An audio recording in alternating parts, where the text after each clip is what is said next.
계신지 몰라서. 반갑습니다. 이제 뭐 바로 시작해서 좀 그렇다 그죠? 네.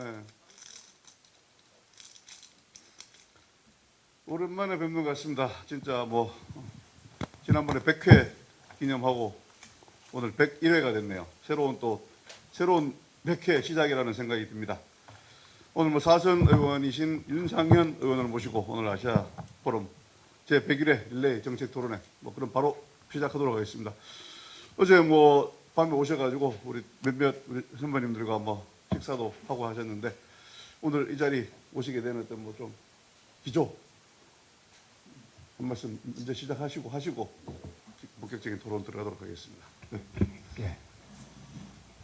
인사 올리겠습니다. 네, 박수 한번 주시죠.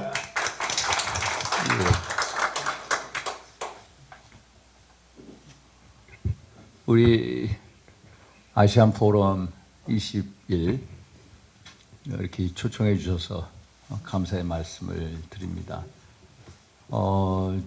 기본적으로 저에 대해서 한 말씀 올리면은 저는 충청남도 청양 출신입니다. 부친이 오랫동안 공군에 계셔서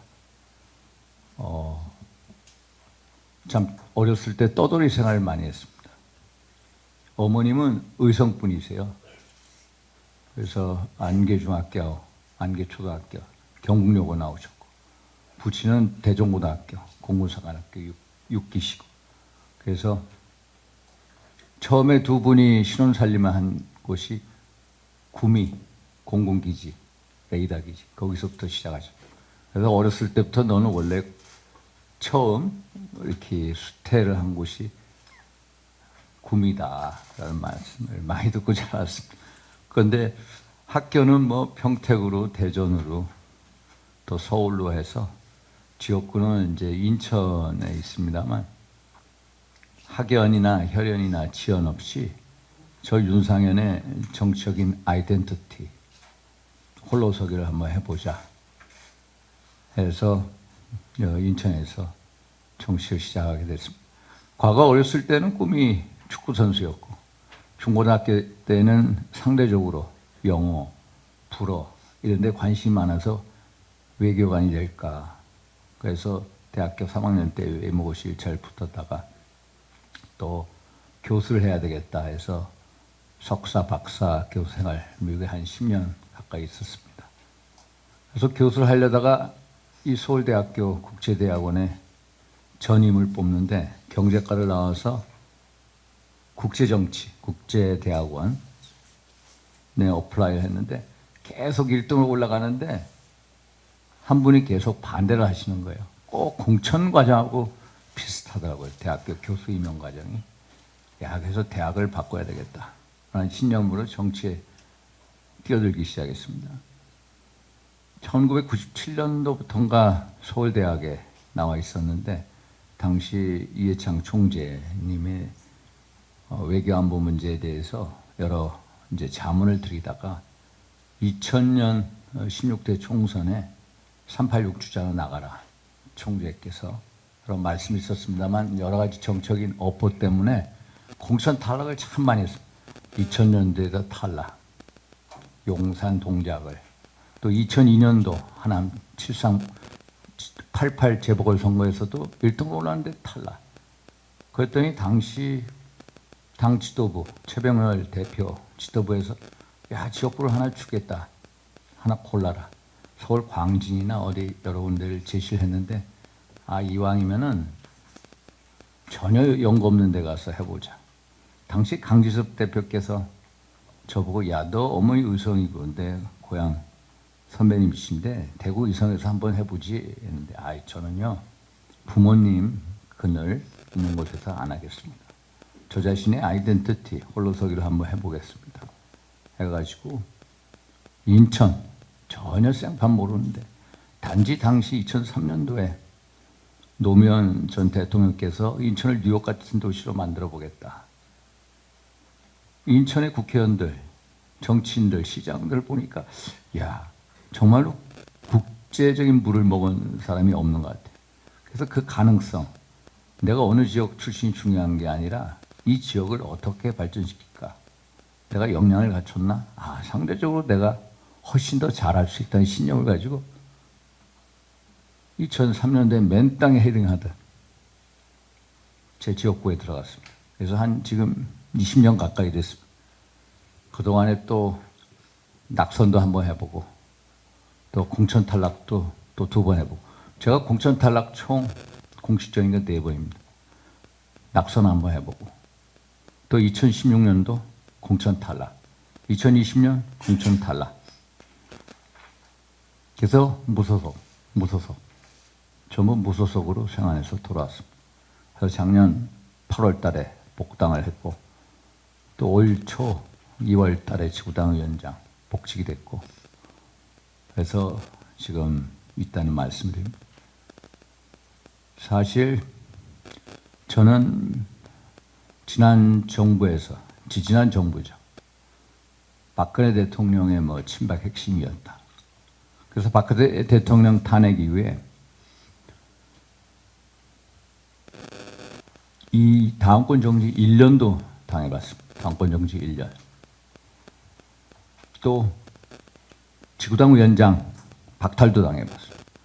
저희 지역구 관리가 전국에 한 250개가량의 당협이 있습니다만은 가장 지역구 활동을 잘하는 당무감사하면 항상 손 5손가락에 꼽는 지역인데 지구당 위원장 박탈하겠다 해서 좋다 내가 기꺼이 해줄게 해가지고 지구당 위원장으로 내놓은 적도 있고 또 2020년 김영호 공천관리위원장 또 황교안 대표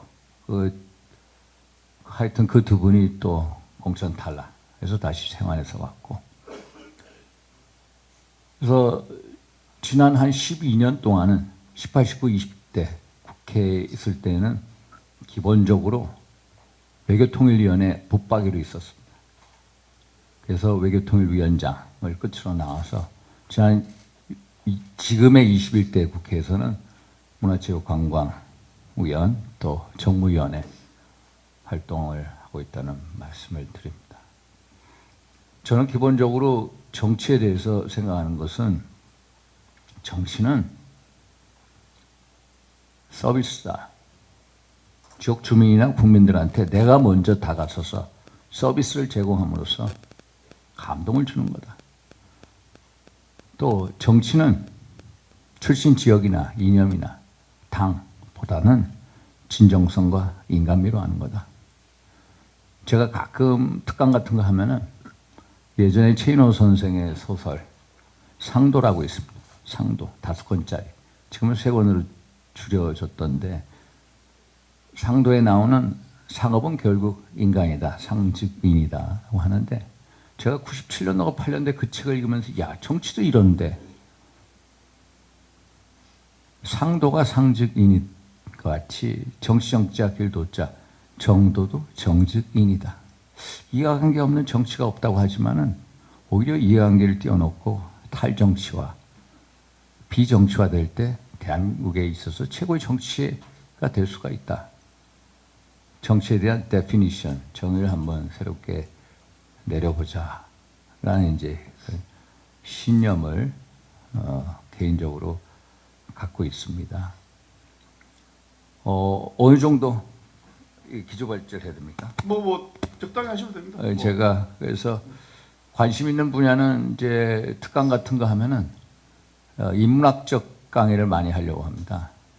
정치는 정치로 푸는 게 아니라 정치는 가장 비정치화될 때, 탈정치화될 때 최고의 정치가 있다. 정치하는 사람일수록 오히려 비정치적인 분야에 대해서 소양을 갖춰야 될 것 같다. 그래서 정치를 둘러싸고 있는 인문학적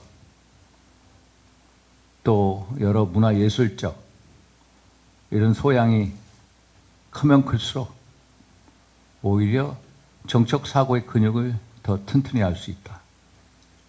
그래서 진짜 정치를 위해서는 정책 사고의 근육을 튼튼하기 위해서는 오히려 비정치적인 분야, 탈정치적인 분야에 대해서 더 많은 공부가 필요하다라고 해서 인문학적인 강연을 하는 것을 좋아합니다. 제가 전문 분야로는 이제 기본적으로 외교 안보 분야입니다. 외교 안보 분야. 그래서 지난 18, 19, 20대 외교통일위원회에 있으면서 어떤 여야 정파를 넘어서서 국익에 기초한 외교를 위한 목소리를 많이 내왔습니다. 그래서 만약에 기조발제를 한다면은 제가 김정은에 대해서 김정은을 지난 정부의 문재인 대통령 같은 경우에는 솔직 담백하다, 예의 바르다 이런 식의 평가를 합니다. 유시민 전 장관 같은 경우에는 우리 재벌 3세 중에 김정은만큼 혁신적인 지도자가 있느냐 이렇게 반문합니다. 아주 혁신적인 지도자라고요. 또 장관들은 보면은 민생을 챙기는 지도자다. 김정은에 대해서 이렇게 얘기를 합니다. 2018년 4월 27일 판문점 선언이 있은 당시에 한 2개월 정도 됐는데 김정은의 지지율을 어느 종편에서 조사한 적이 있습니다. 77%가 김정은에 대해서 호의적인 발언. 당시 한반도의 완전한 비핵화를 양 정상이 합의를 했다라고 했는데 제가 외교통일위원회에서 한반도의 완전한 비핵화는 완전한 사기극이다. 제가 그때 당시부터 얘기한 어록을 보면 다 나옵니다. 완전한 사기극이다. 믿지 마라. 당시 통일부 장관, 외교부 장관한테도 항상 속지 마라. 문재인 대통령이 김정은의 완전한 비핵화 의지가 확고하다. 얘기하면 똑같이 앵무새같이 반복을 합니다. 장관들. 믿지 마라.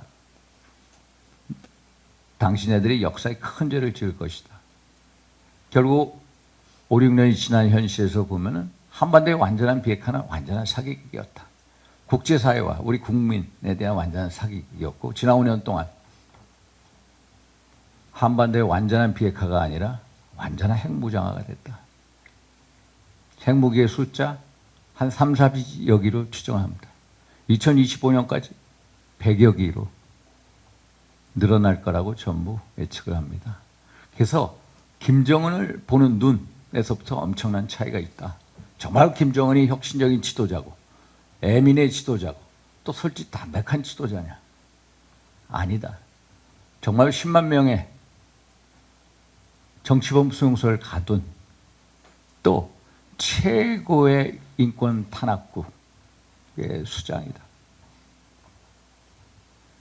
그러면 김정은의 권력 기반이 어디 있느냐? 권력 기반. 사실 2011년도 12월인가요? 김정일이 사망했을 때 그런 얘기가 많았습니다. 야, 저 꼬맹이가 뭘 알아? 꼬맹이라고 했습니다. 그리고 중국에서는 뭐라고 얘기하냐면 김삼팡, 중국말 찐삼팡, 찐은 김씨고 삼은 석삼자, 팡은 네 방다 하면은 너 살쪘다는 건데 김씨 살찐 세 사람 아주 김일성, 김정일, 김정은 3대 세습 할아버지, 아버지, 아들을 비하해서 부르는 말입니다. 꼬맹이, 찐삼팡. 꼬맹이가 좀 뭘 알아?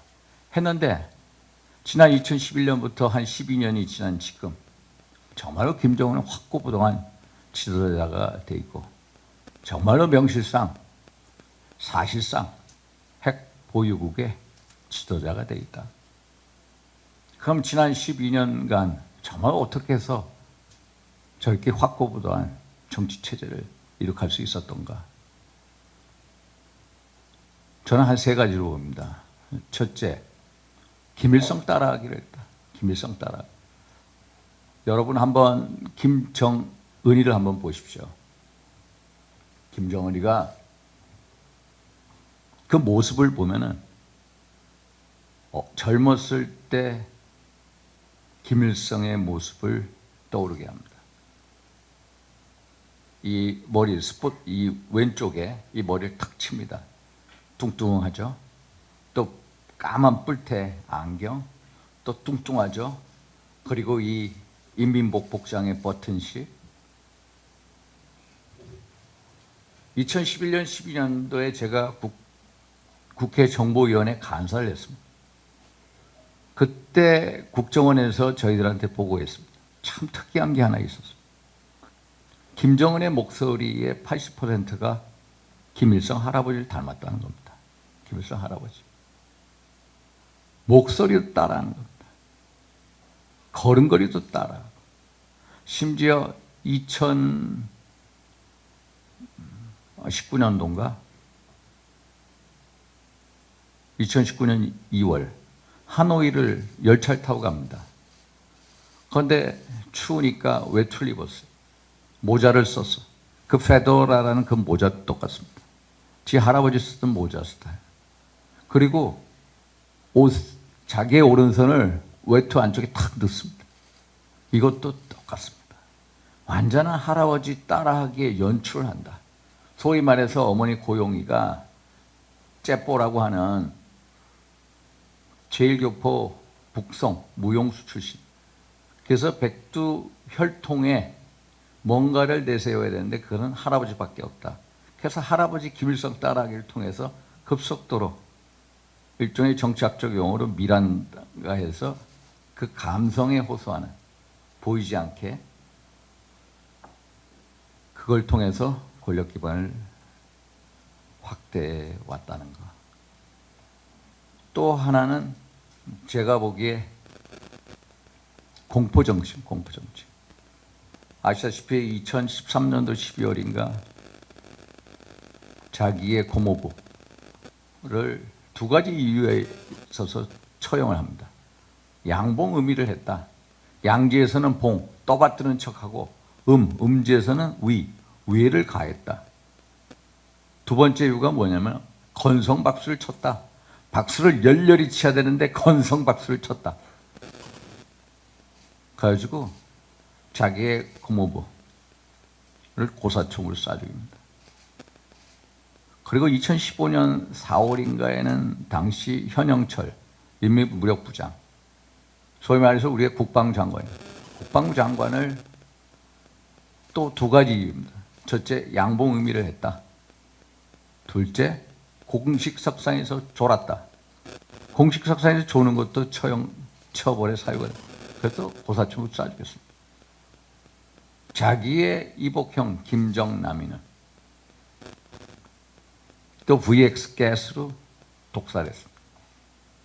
자기의 내각 부총리 김용진이도 또 고사총으로 쏴 죽였습니다. 2011년 12월 지 아버지 애도 기간 중에 김철 부부장이라는 사람이 음주 가물을 했다. 김정은의 명령이 뭐냐? 박격포로 쏴 죽여라. 이런 정말 상상할 수 없는 공포정치가 권력 기반의 한 요소였다. 이제 마지막에 한 가지만 더 말씀드리겠습니다. 뭐냐? 당, 정, 군에 있어서 자기를 떠받드는 그 고급 간부들에 대해서 선물 통치예요. 선물 통치. 지 아버지 김정일 시대 때는 1년에 고급 사치품을 주는 그 액수가 연간 한 4억 달러 정도. 제가 외통위에 있으면서 매년 북한이 어느 정도의 사치품을 수입을 하느냐, 사치품을 못하게끔 국제 제재가 되어 있습니다. 중국을 통해서 몰래 사치품을 들어옵니다.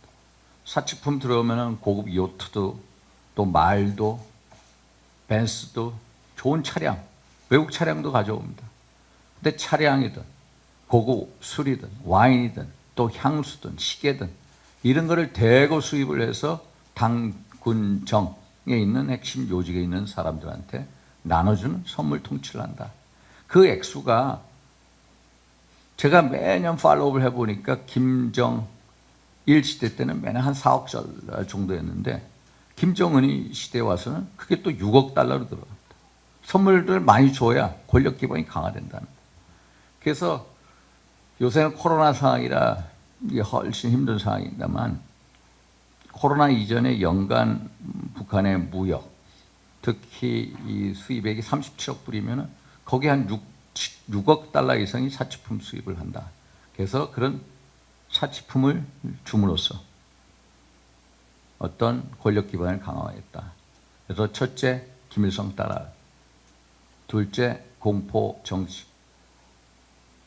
셋째, 선물 통치가 김정은 권력의 3대 근거이자 기반이었다. 사실 제가 2011년도 정보위원회 감사할 때 국정원이 보고를 했습니다. 김일성의 목소리의 80%, 김정은의 목소리의 80%가 김일성이하고 같다. 그런데 제가 몇 년 전에 문재인 정부 때 국정원을 담당한 정보위원회 갔습니다. 국정원장부터 국정원 이 세 분의 차장 그리고 또 실무자, 국장급 실무자 해가지고 한 30여 명이 있어요. 제가 김정은에 대해서 얘기를 했습니다. 김정은이 이렇다. 그런데 하나 놀랄만한 사실을 발견했어요. 김정은이의 목소리의 80%가 김일성 목소리다. 여기 아는 사람 있냐? 아무도 모릅니다. 북한 담당 국장을 이렇게 했어요. 그거 아냐? 모릅니다. 같은 국정원에서 2011년도 12월 그 이후에 2012년도 초로 기억을 합니다만 국정원에서 저희들한테 보고를 했습니다. 정권이 지나서 문재인 정부 때 제가 정보회를 다시 들어가서 김정은에 대해서 얘기를 하고 당신네들 기관에서 김정은 집권 초기에 목소리의 80%가 할아버지 김일성이를 닮았다 따라한다라고 보고를 했는데 이 사실을 아는 사람 있습니까? 원장님 아십니까? 북한 담당 차장님 아십니까? 국장님 한 분도 아는 분이 없습니다. 결국 국정원이라는 조직은 정권의 흥망성쇠에 따라서 그 정권을 따라가는 그 사람들로 구성이 된다는 거. 전문성 있는 조직이 아니라는 거. 결국 정권에 이 충성하는 사람들로 짜여지다 보니까 결국 국정원 자체 보고서도 모르는 사람들. 어떻게 같은 기관에서 보고를 했는데 그걸 모를 수가 있습니까? 그래서 지난 정부의 문재인 정부의 국정이 참 심각하다라는 것을 느꼈는데 지금 여러 가지 현재 북한의 7차 핵실험 아직 안 하고 있습니다. 제가 기본적으로 시진핑 20차 당대 끝나고 12월 8일 중간선거 이전에 할 거라고 예측을 많이 했습니다만은 아직까지 안 하고 있다. 그래서 이유가 뭘까?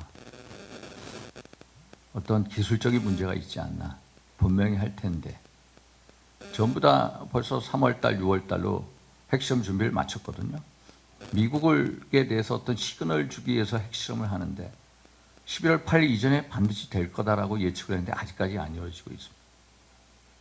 그래서 아마도 핵시험을 향한 어떤 기술적인 문제가 있지 않나. 그래서 아직 못하고 있지 않나. 이렇게 생각을 합니다. 한 30분 아직 안 됐습니다만 기조발전 이 정도로 말씀을 드리고 뭐 남북 문제든 또 어떤 문제든 제가 질의응답 또 좋은 의견도 주시면 제가 수렴하도록 하겠습니다. 이걸로 제가 마치겠습니다. 근데 뭐 기조 발제가 뭐 자칫 김정은 특강으로 뭐 좀 그렇게 갔다가 또 뭐 안기부까지 갔다가 약간 뭐 왔다 갔다 했는데요. 사실 우리가 뭐 아시아 포럼에서 이렇게 뭐 우리 지역구 국회의원도 아닌 분을 이렇게 초청하는 거는 아무래도 뭐 당권 노전 의사를 밝혔기 때문에 우리가 이렇게 뭐 초대한 게 아닌가 싶습니다. 그런데 기조 발제 과정에서 그 말씀을 한 번도 안 해주셨는데 그거요? 그 부분을 좀 먼저 좀 말씀을 해주시고 다시 뭐 토론을 했으면 좋겠습니다. 사실 정권 교체, 지난 문재인 정부 5년 동안에 대한민국의 가치 근간이 많이 무너졌습니다. 정치, 지난 5년 동안 문재인 정부 때 정치 행태 한번 보십시오. 국회에서 날치기 통과 이런 게 많았습니다. 한마디로 정치가 많이 독재화됐다. 경제 보면은 급격한 최저임금 인상, 또 이제 근로시간 단축 등으로 인해서 또 일자리 대통령을 창출했는데 오히려 일자리는 줄었다.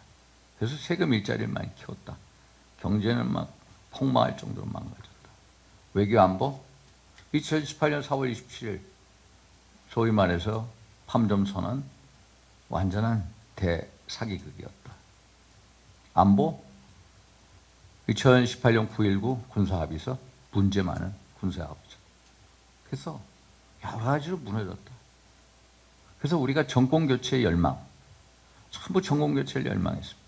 그래서 윤석열 대통령 후보를 만들어서 지난 3월 9일 날 대통령 선거에 승리했습니다. 또 6월 1일 날 지방선거에서 승리했습니다. 그런데 정권교체를 실감하느냐? 실감하지 못합니다. 정권교체, 진정한 정권교체 아직 오지 않았다. 봄은 봄인데 진짜 봄이 아니다. 춘내 불사춘이다. 진정한 정권교체는 내후년 총선에서 승리로서 종교를 짓는다. 마침표를 찍는다.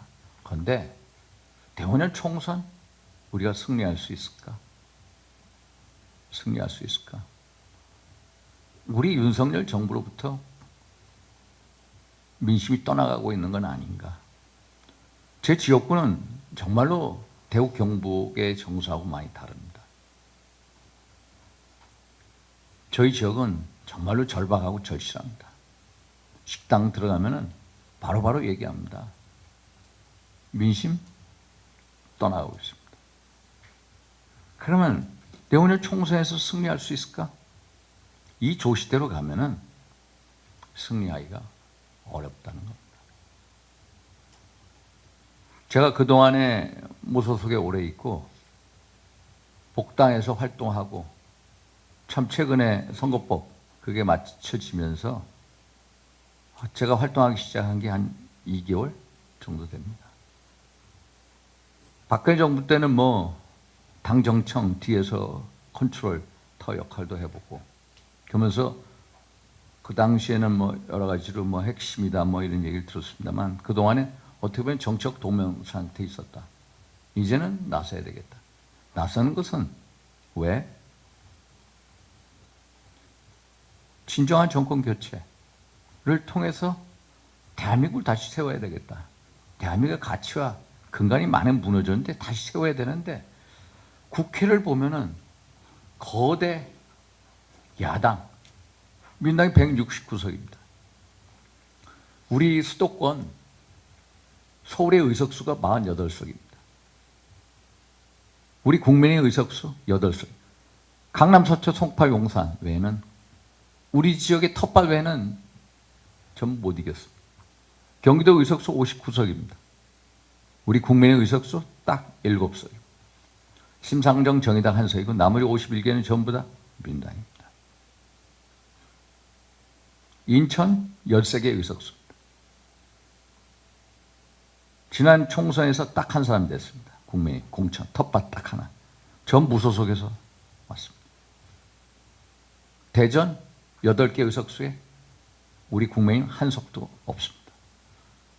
그냥 수도권 서울, 경기, 인천 121석 중 우리 국민의힘 의석수는 17석이다. 그런데 민당을 한번 봐라. 민주당 이재명 대표 아직 60이 안 됐습니다. 그 밑에 있는 지도부 한번 보십시오. 정청래, 또 뭐 고민정인가, 또 박찬대, 서용교, 또 맨 밑에 장경태. 장경태는 39살. 전부 다 당 지도부가 60 미만의 지역구가 전부 다 수도권입니다. 수도권 젊은 지도부입니다. 원내 지도부 한번 보십시오. 박홍우 원내대표, 진성준 원내수석 부대표 전부 다 수도권 원내 지도부입니다. 저기는 철저하게 수도권 지도부로 쐈습니다. 그럼 내후년 총선에서 우리가 이길 수 있을까? 경상도 TK 당연히 공천받으면 거의 되는 지역입니다. 호남 민당으로 공천받으면 거의 되는. 그러면 우리가 어디서 싸워야 됩니까? 수도권에서 싸워야 됩니다. 수도권 121석을 놓고 싸워야 되는데 거기서 우리가 이길 수 있을까?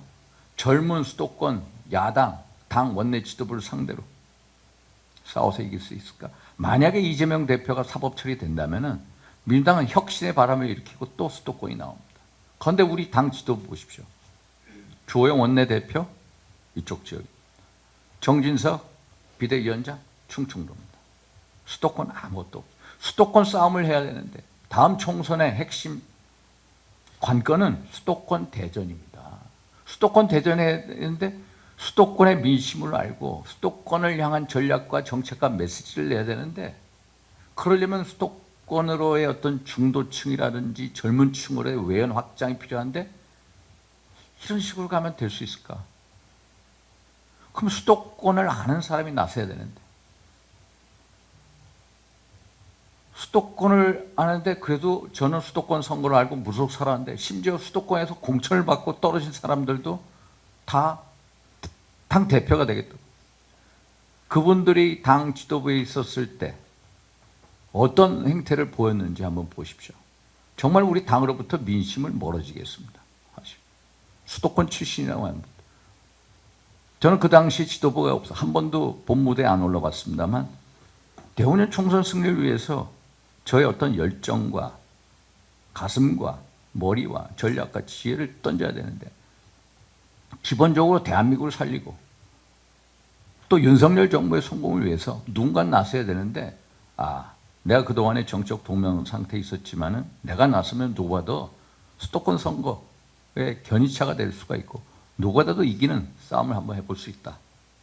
사실 제가 2014년 세월호 참사 이후에 당 사무총장을 맡아서 당시 박근혜 대통령의 지지율이 곤두박질 쳤습니다.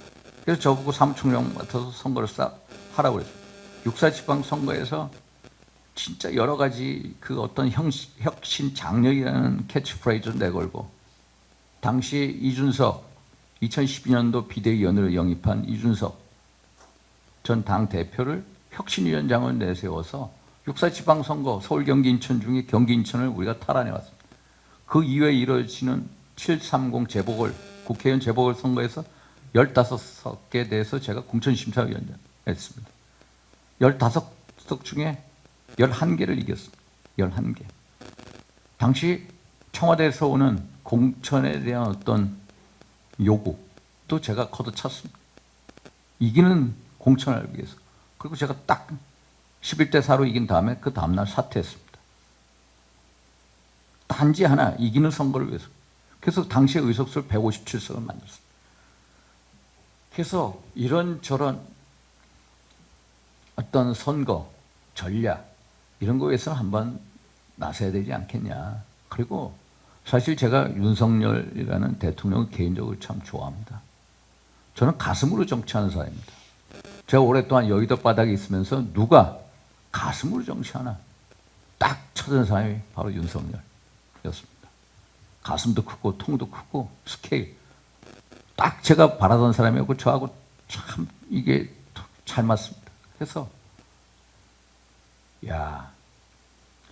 어떤 때 보면은 위태위태합니다. 절벽에 서 있는 것 같아요, 대통령. 내가 저 분을 좋아하고 저 양반의 성공을 바라는데 앞에 가면 전 말을 못합니다.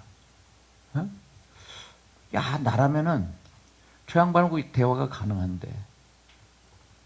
그래서 당 대표라는 게 대권 후보형 당 대표가 아니라 윤석열 정부의 성공을 위해서 뒷받침하고 또 여러 가지 실무적 참여를 하고, 다음 차기 당 대표라는 것은 원내대표 플러스 사무총장의 실무형 당 대표가 돼야 되는데, 그러려면 대통령하고의 신뢰가 좋아야 되고, 그리고 대통령 앞에 가서 민심과 당의 요구를 명확하게 전달할 수 있는 사람 거의 없습니다. 제가 구체적으로 말씀 안 드리겠습니다만 거의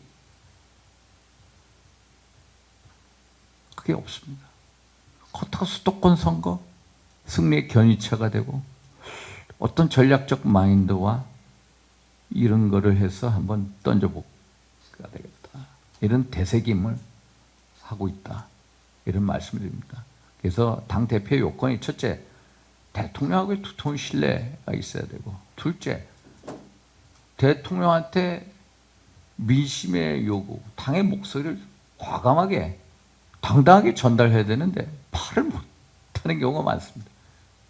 또 셋째, 다금 윤석열 정부의 성공을 위해서는 수도권의 전략과 정책과 메시지가 중요한데 수도권 선거에서 싸워서 이길 수 있는 카드가 누군가?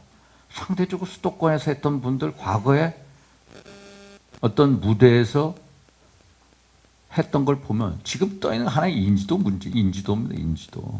정말 그게 정말 우리 선거를 위한 전략적 카드가 될 수 있을까? 아닙니다. 제가 고개가 절려져라 아니다. 제가 너무나 잘합니다. 그래서 이런 여러 가지 요건, 수도권 전략 메시지 정책을 낼 수 있을까? 과거에 그분들이 수도권 출신들인데 과거에 당 지도부, 원내 지도부 있을 때 이렇게 했나? 아니었다. 오히려 민심을 못 잡았다. 그래서 그 카드로 될 수 있는가? 아니다. 그런 면에 있어서 제가 이제 대세겜하고 있다. 지금은 단지 인지도 싸움일 뿐이다. 이런 말씀을 드립니다. 예. 네, 2024년 총선 승리가 이제 정권 교체의 완성이고 이를 위해서 어떤 당권에 한번 도전해 보겠다라는 그런 의지를 피력해 주셨습니다. 자, 그럼 이제 본격 토론 한번 들어가 볼까요? 가장 먼저 어느 분이 질문을 해주시겠습니까? 네, 좀 멀리 있는 우리 불교 방송 말씀해 주십시오. 김종열 부장님. 네, TBS 김종렬입니다. 저도 오늘 처음 뵙는 것 같은데요. 말씀 좀 잘 들었습니다. 젊은 어떤 정치인의 어떤 냄새가 좀 나는 거. 젊지는 않으신 것 같은데 내일 모레 60이시죠. 예. 근데 이 헌정사 70년 전 보면요, 그 보수 정권이 뭐 거의 한 50여 년 잡은 거 없고 민주당이 한 15년 정도. 그 중에서 15년의 어떤 정권을 가졌던 민주당의 같은 경우에는 그나마 최근에 보니까 이런 말씀을 많이 하시더라고요. 김대중 정신이니 노무현 정신이니 이 어떤 정신을 만들어가고 거기에서 젊은 지도자들을 정치인들을 키워내더라. 아까 잠깐 이재명, 정청래, 고현정 이런 말씀도 같은 맥을 같이 하는 것 같아요. 그렇다면 지난 어떤 그 헌정 이후에 많은 기간을 그 정권, 국정을 운영했던 보수 정당의 그 입장에서는 그 어떤 정신이 없는 것 같아요. 그래서 당대표로 출마하신다 그러시니까 짧은 기간에 그걸 만들어낼 수는 없지만도 우리 보수 정당에서는 이런 정신을 한번 만들어서 그 새로운 어떤 그 보수의 어떤 혁신 가치를 만들어내겠다 하는 요 말씀 한번 해주시고요. 다른 하나는 지금 윤석열 정부 6개월의 어떤 과정을 보면 아까 말씀하셨던 당정청의 어떤 컨트롤 타워가 상당히 없다라는 어떤 그런 어떤 느낌도 많이 받는 것입니다. 저도 동의를 하고 있고요. 그렇다면 현재의 어떤 윤석열 정부의 어떤 이 잘못된 점 한번 진단해 주시고 만약에 윤 의원님께서 당 대표가 된다면은 당정청의 어떤 컨트롤 타워의 복구를 위해서 어떻게 해 나가시겠다. 이 두 가지에 대해서 한 말씀해 주십시오. 대단히 어려운 질문입니다. 저는 김대중 전 대통령하고 개인적인 인연이 많습니다. 사실 제가 정치학 박사를 마치고 왔을 때 94년도 5월 달인가 김대중 평민당 총재께서 저를 부르셨어요. 부르셨는데 동교동에 가서 아침 조찬을 이호 여사께서 해주셨어요. 그래서 아침밥을 먹고 대화를 하는데 야, 김대중 대통령부터 이 후광 같은 거, 오라라는 걸 느꼈습니다. 오라. 두 가지가 참 대단하다. 첫째, 제가 국제정치학 박사를 따고 왔는데 당시 중국 문제 가지고 토론하는데 너무 막힘이 없었어요. 지적인 수준을 보고 놀랬고. 둘째, 제가 당시에 천주교의 기정에 있을 때인데 이 종교하고 정치를 어떻게 매치시킬 수 있느냐. 제가 재정구 전 국회의원하고도 아주 친했습니다. 그분이 천주교 신자인데 천주교를 가지고 정치하고 접목할 수 있느냐. 제가 그런 거에 대한 의문점을 많이 가졌습니다. 젊은 시절에. 근데 그거에 대해서 답을 해주셨어요. 그래서 김대중 전 총재께서 미국만 오시면은 또 재정부 의원이 미국만 오시면 꼭 저를 찾으셔. 그 워싱턴 DC에서 워터게이트 트리트먼트 DJ 어른이 와가지고 저를 찾아. 그럼 또 대화하고. 재정부 의원이 미국에 오시면 유인태, 원혜영 의원들 데리고 와. 그럼 그 당시에 보좌관, 특보가 누구였냐면은 비서관이 김부겸 의원, 또 조정식 의원입니다. 조정식 의원이 저한테 연락이 옵니다. 워싱턴 DC로. 재정부 의원이 가니까 당신이 좀 가자. 그러면 제가 워싱턴에서 일본 전문가, 중국 전문가, 미국 전문가 해가지고 토론을 개최하고 이런 개인적인 인연을 가져왔는데 제가 우리 좀 전에 말씀하신 왜 우리는 정신이 없는가? 사실 민주당하고 국민의힘의 큰 차이점이 뭔가? 한번 보십시오. 여러 가지 싸우는 와중에도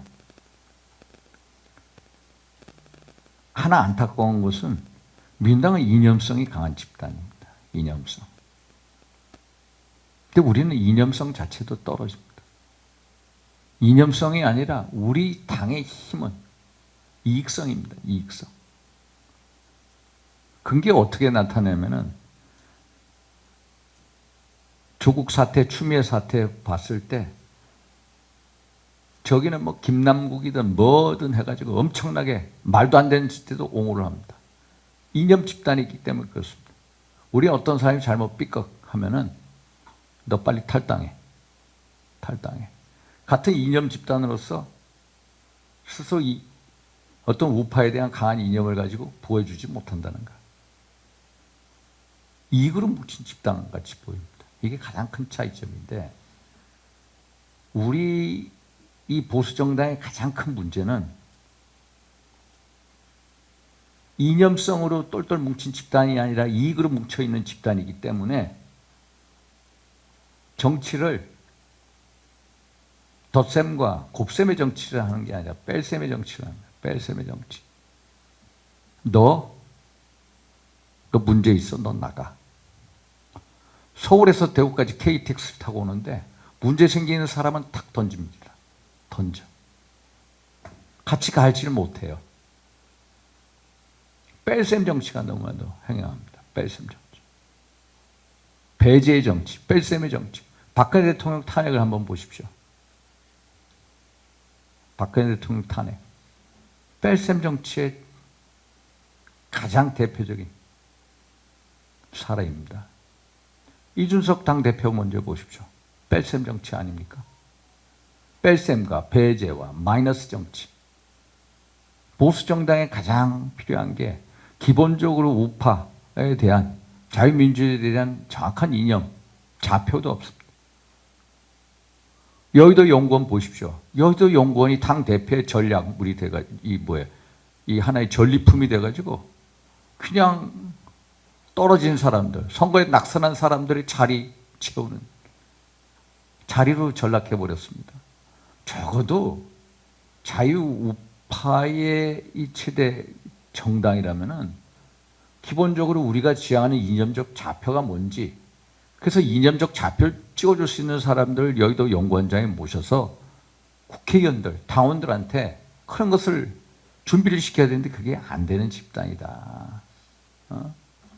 그래서 제가 보기에 우리의 이 보수 정당의 정신은 일단 내부적으로 덧셈과 곱셈의 정치를 해야 된다. 덧셈과 곱셈의 정치. 우리들에게는 윤석열 대통령도 필요하고 윤핵관들 필요하고 이준석 대표도 필요하다. 그러나 단지 대통령이 있고 대통령을 같이 모시는 핵심 주도 세력이 때와 장소에 따라서 시기에 따라서 올라가서 무대 위에서 일하는 사람이 달라질 뿐이다.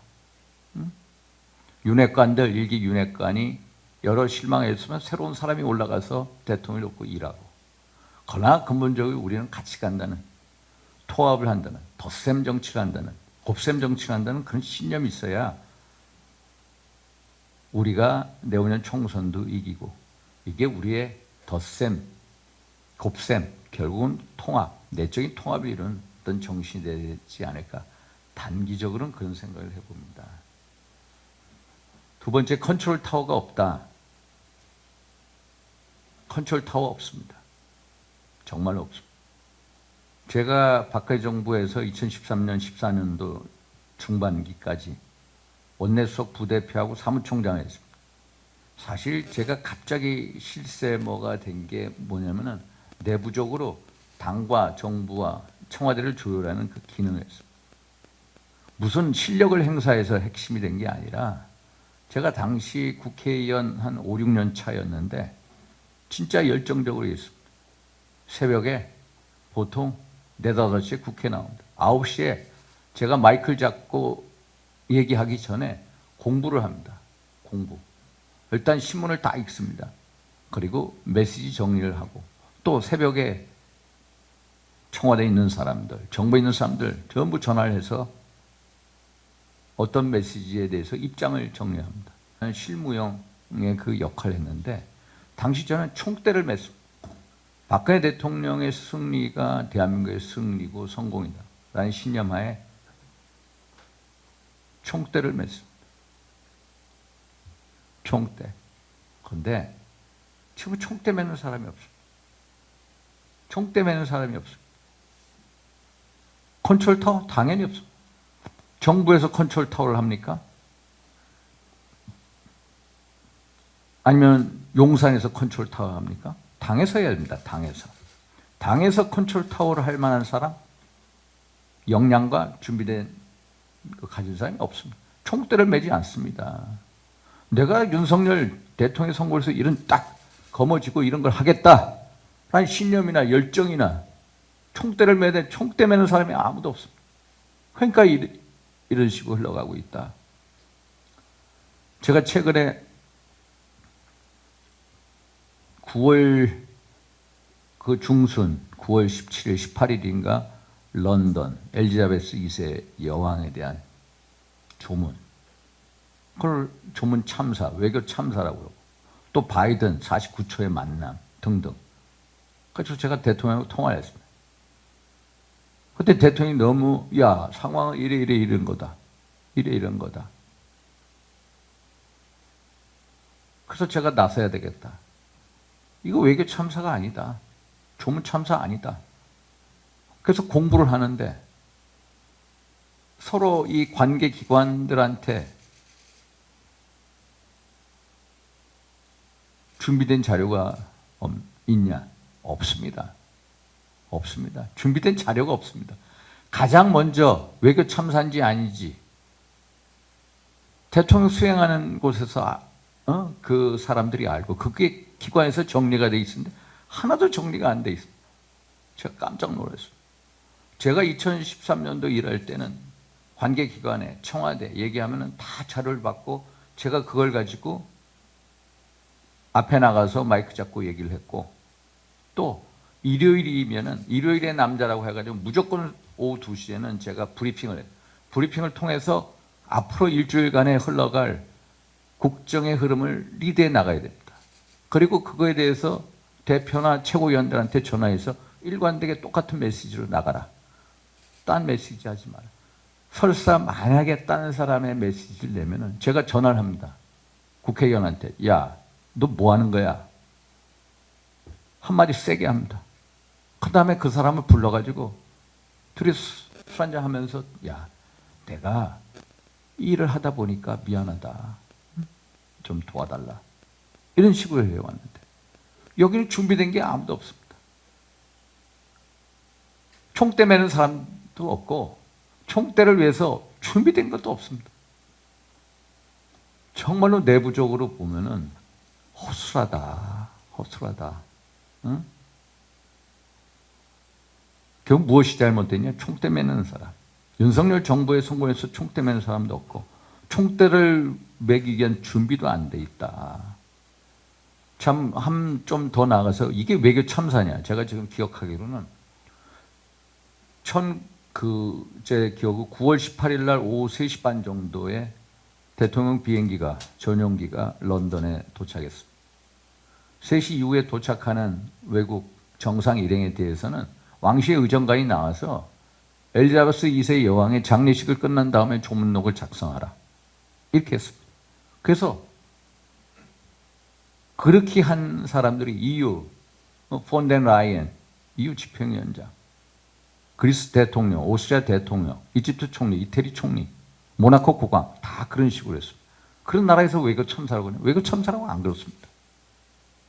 콜린 크룩스 주한 영국 대사가 뭐라고 하냐? 감동을 받았다. 9월 27일, 28일 제임스 클래벌레이 영국의 외교부 장관이 한국까지 와서 너무너무 고맙다. 영어로 genuinely touched. 대통령이 이 조문 외교에 대해서 이렇게까지 했어요. 그런데 우리는 이걸 가지고 조문 참사라고 얘기합니다. 그래서 제가 이런 식으로 얘기해요. 바이든 대통령 48초인가 49초 만남. 바이든 대통령하고 3번 만났습니다. 그 찰스 국왕의 만찬에서 만났고 49초 만남이라는 글로벌 재정 공약 회의 이후에 만났고 또 바이든 대통령 주최 리셉션 3차례에 만났습니다. 그런데 바이든 대통령도 사실 그 당시에 허리케인이 왔고 또 영국 국왕 조문에 따라서 일정이 축소가 됐습니다. 그래서 딱 뉴욕에 와 있는 시간이 22, 23 중에 양일 중에 23일 하루 있었습니다. 23일 하루 있는 중에 유엔에 온 외국 국가 정상급이 186명입니다. 186명 중에 정상회담을 한 사람 딱 2나라입니다. 하나는 페르디난드 마르코스 주니어 대통령. 마르코스 대통령의 아들입니다. 6월 달에 취임했습니다. 취임 첫 정상회담을 처음으로 만난 겁니다. 두 번째, 리즈 트라스 영국 총리. 최근에 취임했다. 물론 49일 만에 그만뒀습니다만 그 둘이서 정상회담했습니다.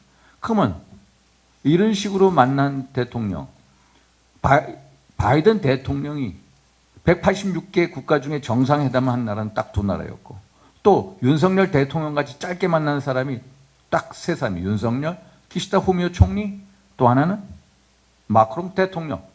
186개 원수 중에 5개국의 원수를 만났습니다. 국가 정상급 지도자.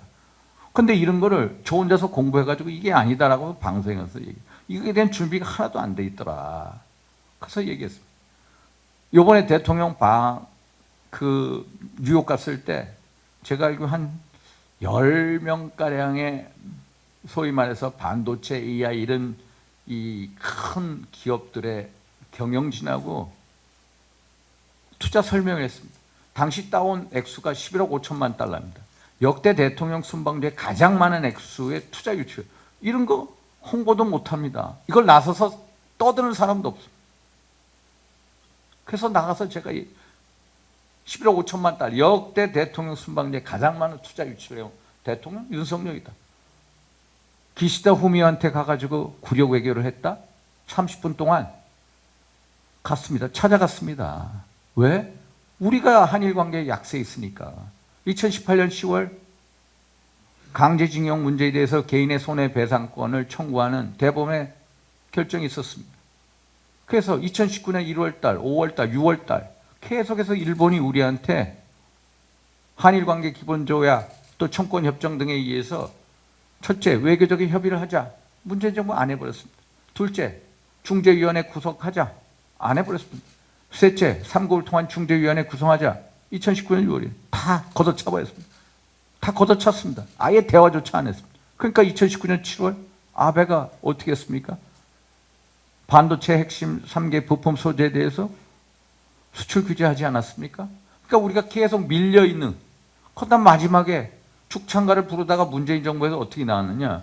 축창가 부르다가 야 이거 큰일 났다. 한일관계 한 게 아무것도 없으니까 한일관계 한번 만나자 해가지고 청도에서 2019년 12월인가 청도에서 만났습니다. 삼국 정상회의를 빌미로 문재인하고 아베하고 만나. 돌파로 못 열어. 그러다가 한일관계 저렇게 해서. 그러면 윤석열 대통령이 이거를 한번 잘해보고자 해서 찾아갔습니다. 찾아갔어요. 그래서 Comprehensive Test Ban Treaty라는 그 조약이 회의가 끝난 그 건물로 찾아가서 30분 만났습니다. 윤석열 대통령 잘했습니다. 찾아갔습니다. 내가 한일 관계에 대해서 진정성이 이렇다. 그랬더니요, 금방 기시다 후미오의 반응이 나타났습니다. 그게 9월 23일인가 24일인데 10월 초에 일본 중의원 임시회의에서 소신표명 연설을 하는데 기시다 후미오가 뭐랬는지 아십니까? 1월달 정기국회 때, 1월달 정기국회인데 정기국회에서는 기시다 후미오가 한일 관계에 있어서 우리의 입장을 강력하게 요구하겠다. 그 입장이 뭐냐? 너희 한국 정부에서 우리 1965년 기본조약 체제를 깨트리니까 이거에 대해서 해법을 가져와라.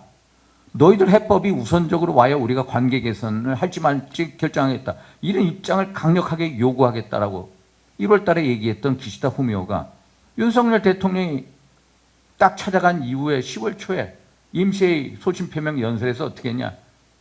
한국은 가까이 해야 할 중요한 이웃나라다. 긴밀히 소통해서 문제를 해결해. 180도 바뀌었습니다. 이게 왜 외교 참사입니까? 외교 참사 아닙니다. 제가 정무회에서도 이 얘기를 합니다. 반박 못 합니다.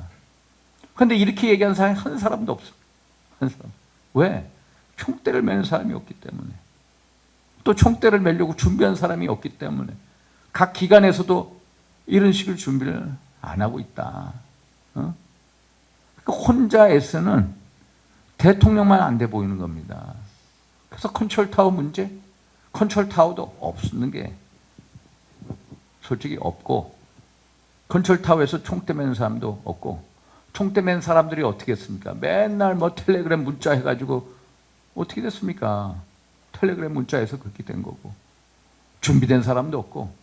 그러면 어디서? 당에서 해야 되는데 당에서 합니까? 못하죠. 그러니까 국정이 이런 식으로 가고 있다. 예, 이사입니다. 네, 갑자기 뭐 답변 도중에 대통령실 대변인이 와 있는 줄 알았습니다. 예. 네, 다음 질문 우리 박주일 영남일보 편집국장 이어가겠습니다.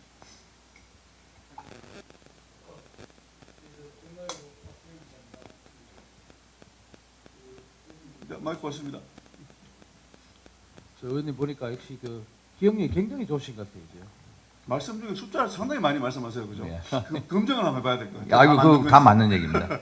다 맞는 얘기. 아니 그 거의 뭐 아니 이 날짜는 뭐 그렇다 치고 이름을 정확하게 다 이름, 기억하시고. 숫자, 우리가 되게 많네요. 보통 토론하는데 그렇게 조금 전에 공부하고 오셨다 해도 제가 보기엔 말하기 힘든 예. 저 사람 이름 봅니다. IQ는 한 어느 정도 되십니까? IQ요? 예. 질문하세요, 질문. 질문. 이게 좀 언론인데 우리 집사람은 저보고 IQ 한 175 됐냐고 묻습니다. 우리 와이프한테는 175다, 야. 나도 따로 한번 얘기해 보고요. 그 아까 좀 말씀 안 하셨는데 뭐 조문 참사, 외교 참사, 이태원 참사. 이태원 참사는 얘기 안 했습니다. 아니 이제 그 어떤 이게 우리 지금 고유명사가 되다시피 뭐 이야기했는데 또 그리고 뭐 총대를 매는 사람이 없다, 우파 이념성 이런 여러 가지 말씀하시고 보니까 제가 여기 와서 생각난 건데 바로 질문 드리겠습니다. 그 미국도 좀 그렇지만 한국이 근년들어 언론의 정치화가 이게 굉장히 깊숙하다. 언론의 정치화가. 그 총대를 메고 대처를 못하는 게 특히 우파 쪽 국민의힘이 저는 취약하다. 쉽게 말해 선수들도 없고 말 잘하는 사람도 드물고 이슈 장악력도 떨어지고 어떤 경우에는 심지어 집권 여당인데도 정보력도 좀 떨어지는 것 같은 그런 느낌마저 들 정도로 있어요. 그거와 관계돼서 우리 언론의 정치화가 이게 어느 정도 선까지 이게 바람직한지 어디까지 좀 용인되는 것이 맞는지. 사실 아까 말씀하신 게 뭐 조문 참사 이것도 언론이 만들어낸 걸 겁니다. 야당 의원이 먼저 이야기했는지는 잘 모르겠는데 뭐 외교 참사 이런 것도 마찬가지고 심지어는 지금 뭐 이태원 사건이냐 참사 이것도 어떤 언론 간의 관계에서도 좀 많이 나오는 문제인 것 같고 오늘 아침 제가 지금 오는 중에 보면은 무슨 그 KBS 앵커는 이렇게 얘기해요. 앵커면 옛날 같으면 앵커 아침부터 그런 얘기를 안 하는데 윤석열 정부 6개월 동안 맨날 문재인 정권 탓을 한다. 그렇게 해서 어떻게 지지율이 오르겠느냐고 앵커가 그냥 공개적으로 얘기를 해요. 공영방송이. 그래서 저는 이런 부분에 대한 제가 우파 쪽이고 그걸 떠나서 아니고를 떠나서 좀 답답하다. 국민의힘은 좀 전의가 좀 없어 보인다. 이념적인 내지는 언론을 통한 그런 부분을 한 말씀해 주시고, 아니면 우리 언론인으로서 제가 보기에는 과연 언론의 어떤 정치화, 미국은 거의 뭐 이제 앞으로 이 언론 때문에 내전이 곧 올 것이다. 뭐 이렇게도 얘기해요. 어제 뭐 선거 끝나고 나서 뭐 트럼프 이렇게 하면서 미국에도 오래 계셨으니까 뭐 그런 부분을 한번 이야기해 보시면 해주시면 좀 좋을 것 같다 이런 생각이 들었습니다. 사실 그 KBS 라디오 저도 그저께인가 최강인가요? 최경 거기 자주 나갑니다. 최경영. 최경영. 최강 시사 자주 나가는데. 네, 그 친구도 미국에 오래 있었죠. 예. 이 또 CBS 그 뉴스쇼 김현정, 뭐 김어준은 완전 좌쪽이고, 또 김현정, 뭐 최경영 여기도 좀 가운데서 좌측입니다.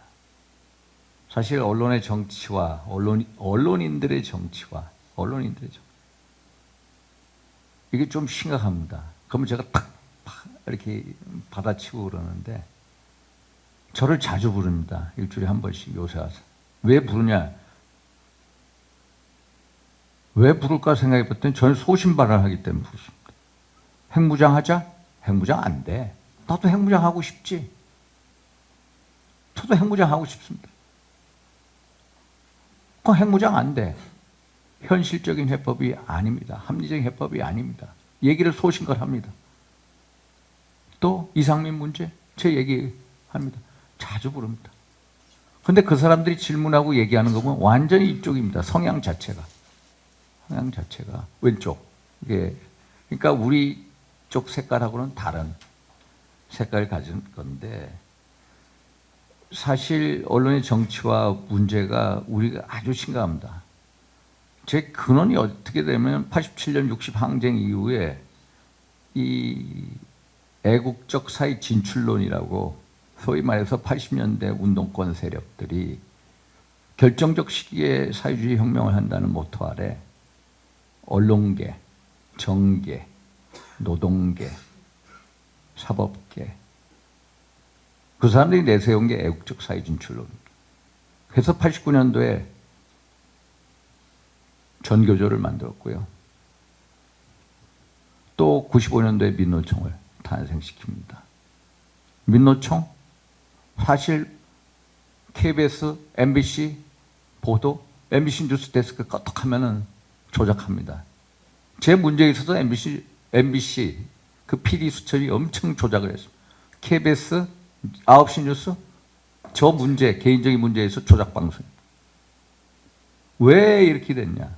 민노총, 민원연 여기에서 컨트롤되기 때문이다. 그런데 우리는 그거 어떻게 하고 있느냐? 속수문 체크하고 있지 않다. 뭔가 이걸 바꾸기 위해서 노력해야 되는데, 우리 한상혁 방송통신위원장부터 우리 쪽 사람이 아닙니다. 그러면 이 사람들이 언론의 중립성을 가지고 언론인으로서의 양심을 가져야 되는데, 언론인으로서의 양심 이전에 먼저 이념화되어 있고 정치화되어 있는 분들입니다. 그러니까 계속 이런 식으로 간다. 아침 방송이든 오후 방송이든 TBS 그 김어준 뭐 교통방송 여기도 최근에 어저께 보니까 카톡인가 막 들어왔는데 오세훈 시장 엄청 까더라고요. 오세훈 시장 김어준에 대해서 한 게 없다 뭐 이런 식으로 우리 우파 쪽에서. 결국 이게 뭐냐? 총대 매는 사람이 없어요. 총대 매는. 정권 내부에 이 정부의 성공을 위해서 총대를 매겠다. 대통령을 위해서 한번 내 목숨 한번 던져보겠다. 라는 사람이 있으면은 이렇게 두고 보지 않습니다. 어떤 식의 여러 뭔가를 하는데 그걸 못하고 있다. 그러면 그래서 더더욱이 제가 대통령을 돕고 싶은 겁니다. 사실 과거에 우리 대통령, 박근혜 대통령하고 오랫동안 정치적인 동질성을 갖고 뛰어왔습니다. 총대 메고 일하는 게 자연스럽습니다. 근데 윤석열 대통령은 우리 당에 와서 같이 활동한 지 얼마 안 됐습니다. 대통령을 모릅니다. 대통령 몰라. 동지의식이 약해. 총대 맨 사람이 없어. 관료주의화돼 있어. 대통령실도 공무원화돼 있고. 그러니까 이런 언론의 정치화 문제, 구체적으로 언론인의 정치화 문제에 있어서도 제대로 손을 못 쓰고 있다. 그래서 기본적으로 진짜 언론인으로서의 양심이 가장 중요한데 양심보다 더 이념화, 청취화되어 있다. 그래서 툭툭 방송에서 말도 안 되는 소리를 합니다. 그럼 그것을 제대로 받아쳐야 되는데 그걸 또 제대로 못하는 사람들이 많다. 우리 국회의원들 솔직히 참 준비된 국회의원, 야, 저 사람이 인성이 있고 신의가 있는 사람인가? 야, 저 사람이 좀 실력이 있나? 전문가 있나? 전문가 있는 사람들은 전부 검사 판사 출신들. 왜? 전문가적인 소양을 갖춘 사람이 별로 없습니다. 한번 보십시오. 우리 국회의원 중에 야, 저 사람이 좀 준비된 국회의원인가? 야, 저 사람이 실력이 있나? 방송에 나가서 조정할 수 있나? 할 수 있는 사람들은 언론인 출신. 두 번째, 법조계 출신. 외에는 없습니다. 비례대표 의원들 중에 나가서 방송에 나가서 언론에 나가서 자기 논리를 가지고 얘기할 수 있는 사람이 있는가? 한번 보십시오. 국민의힘의 현 주소. 비례대표 의원 중에 밖에 나가서 이거 할 수 있는 분들 별로 없습니다. 그래서 언론의 정치화 문제 우리 말씀드리면은 국장님께 참 언론인으로서의 기본적인 정책 중립성을 요하는데 그게 안 돼 있는 게 가장 큰 문제고요. 언론의 정책 중립성보다는 정권성, 정파성이 더 중요한 이런 분위기. 결국 이런 분위기가 대한민국의 정치 체제에서 오지 않았나. 그냥 정치 문화에서 오지 않았나. 서로 어떻게든 이기겠다는 거. 응? 어떻게든 정권을 잡겠다는 거. 그리고 저쪽은 나는 선이고 저쪽은 악이다라는 그런 처절한 투쟁 의식 속에서 나오지 않았나 이런 생각을 봅니다. 그래서 정치 문화고 또 정치 체제의 문제가 아닌가 그런 생각이 듭니다. 네, 뭐 다음 질문 계속 이어가 볼까요? 네, 오랜만에. 예, 매일보 조영국 기자입니다. 아까 전에 대통령에게 대통령실에서 참모들이 조언할 수 있는 사람도 없고 지금 외부에서 들리는 말도 참모진들의 지금 기강회의가 좀 문제되지 않느냐. 더군다나 엊그저께는 어이없네라는 메모로 둘러싼 지금 웃기고 있네. 웃기고 있네. 예, 지금 이슈가 되고 있는데 그러면은 그거하고 맞물려서 지금 이태원 참사 관련 이상민 장관 등 내지 이런 분들에 대한 거치 표명이나 어디까지 징계를 해야 되며 그리고 대통령실에 대한 인적 쇄신이 더 필요하지 않나 이런 거에 대한 윤 의원님의 지금 생각 등을 좀 듣고 싶습니다. 참 웃기고 있네. 김은혜하고 강승규. 제가 딱 보면서 역시 여기는 여야 간의 극과 극한 투쟁의 그런 속에서 의식의 문제. 저쪽은 완전히 여기는 정치의 여야 간이나 이 양당 간의 어떤 양 진영 간의 정치나 대화 이런 게 없습니다. 그러니까 웃기고 있네 이 발언이 결국 우리 현실 정치의 주소다. 여야 관계의 주소다. 저쪽을 어떻게 보느냐. 저쪽 민주당 의원들의 질이나 그 태도를 보면서 그런 발언이 나온 건데 우리의 인식의 수준의 말단, 또 현재 여야 관계, 양친형 간의 관계를 보여주는 하나의 주소가 아닌가 생각을 하는데, 사실 그런 거를 메모를 써서 서로 이거 하다가 찍히고, 참 뭐 텔레그램 문자부터 시작해서 권성동 의원, 정진석 의원의 또 이준석 전 대표에 대한 어떤 여러 가지 그 처벌, 뭐 징계에 대해서 유상범위원하고의 그런 것 등등등. 이걸 보면서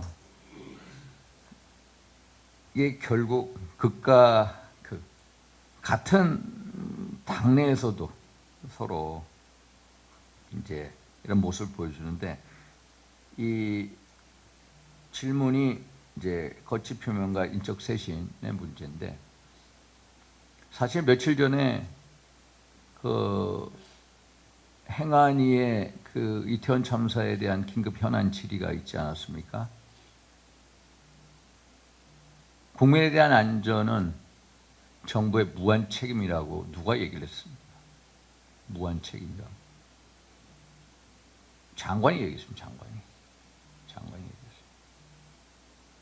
그런데 정치는 진실 게임이 아니라 인식의 게임입니다.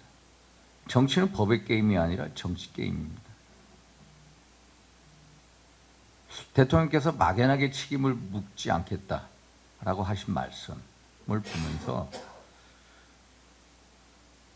명확하게 누가 잘못했는지 진상규명을 해서 명명백백하게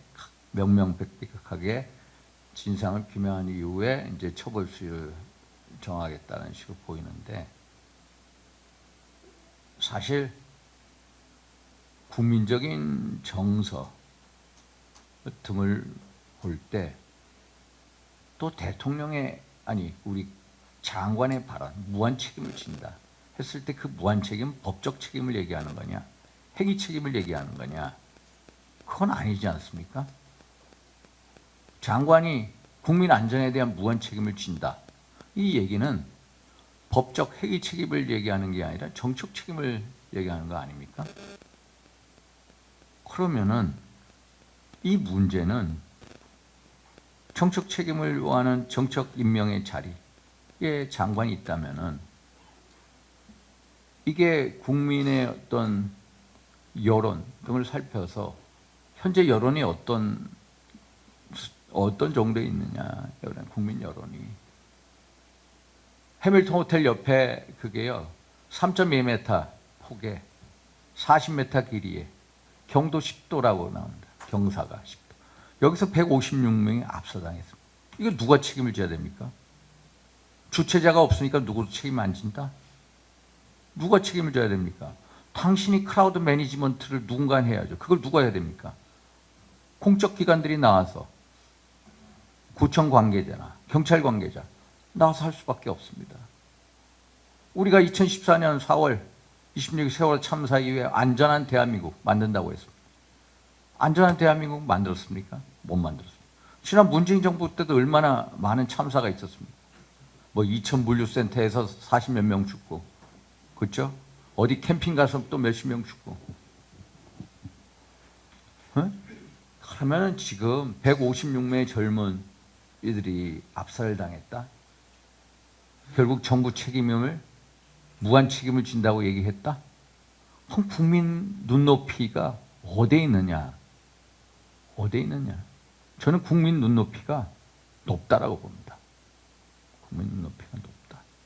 그게 행위를 가려서 법적인 책임이 어디 있느냐가 아니라 국민 눈높이, 국민의 어떤 인식 수준에 맞는 어떤 뭔가가 나와야 된다. 그래서 국민에 대한 이 어떤 뭐 사태 등에 대한 요구가 높다. 정치 책임을 묻고 싶어 한다는 게 국민 정서 아니냐. 그런 면에 있어서 저라면은 사퇴하겠다. 저라면 이런 입장입니다. 이상민 장관을 이상민 두고 장관. 하는 말씀이시죠? 예. 네. 그리고 인적 쇄신 문제. 예? 국무총리는 뭐 그거 아닌 것 같고요. 뭐 농담이라고 했는데 뭐 마이크가 안 들려서 뭐 한 말씀 농담했다고 하는데 국무총리까지는 아닌 것 같고. 그래서 저라면은 기본적으로 정책 임명의 자리라고 했으면 국민 눈높이에 맞는 처신이 뭔가 저 같은 경우라면은 저는 사퇴하겠다라는 그런 입장이고요.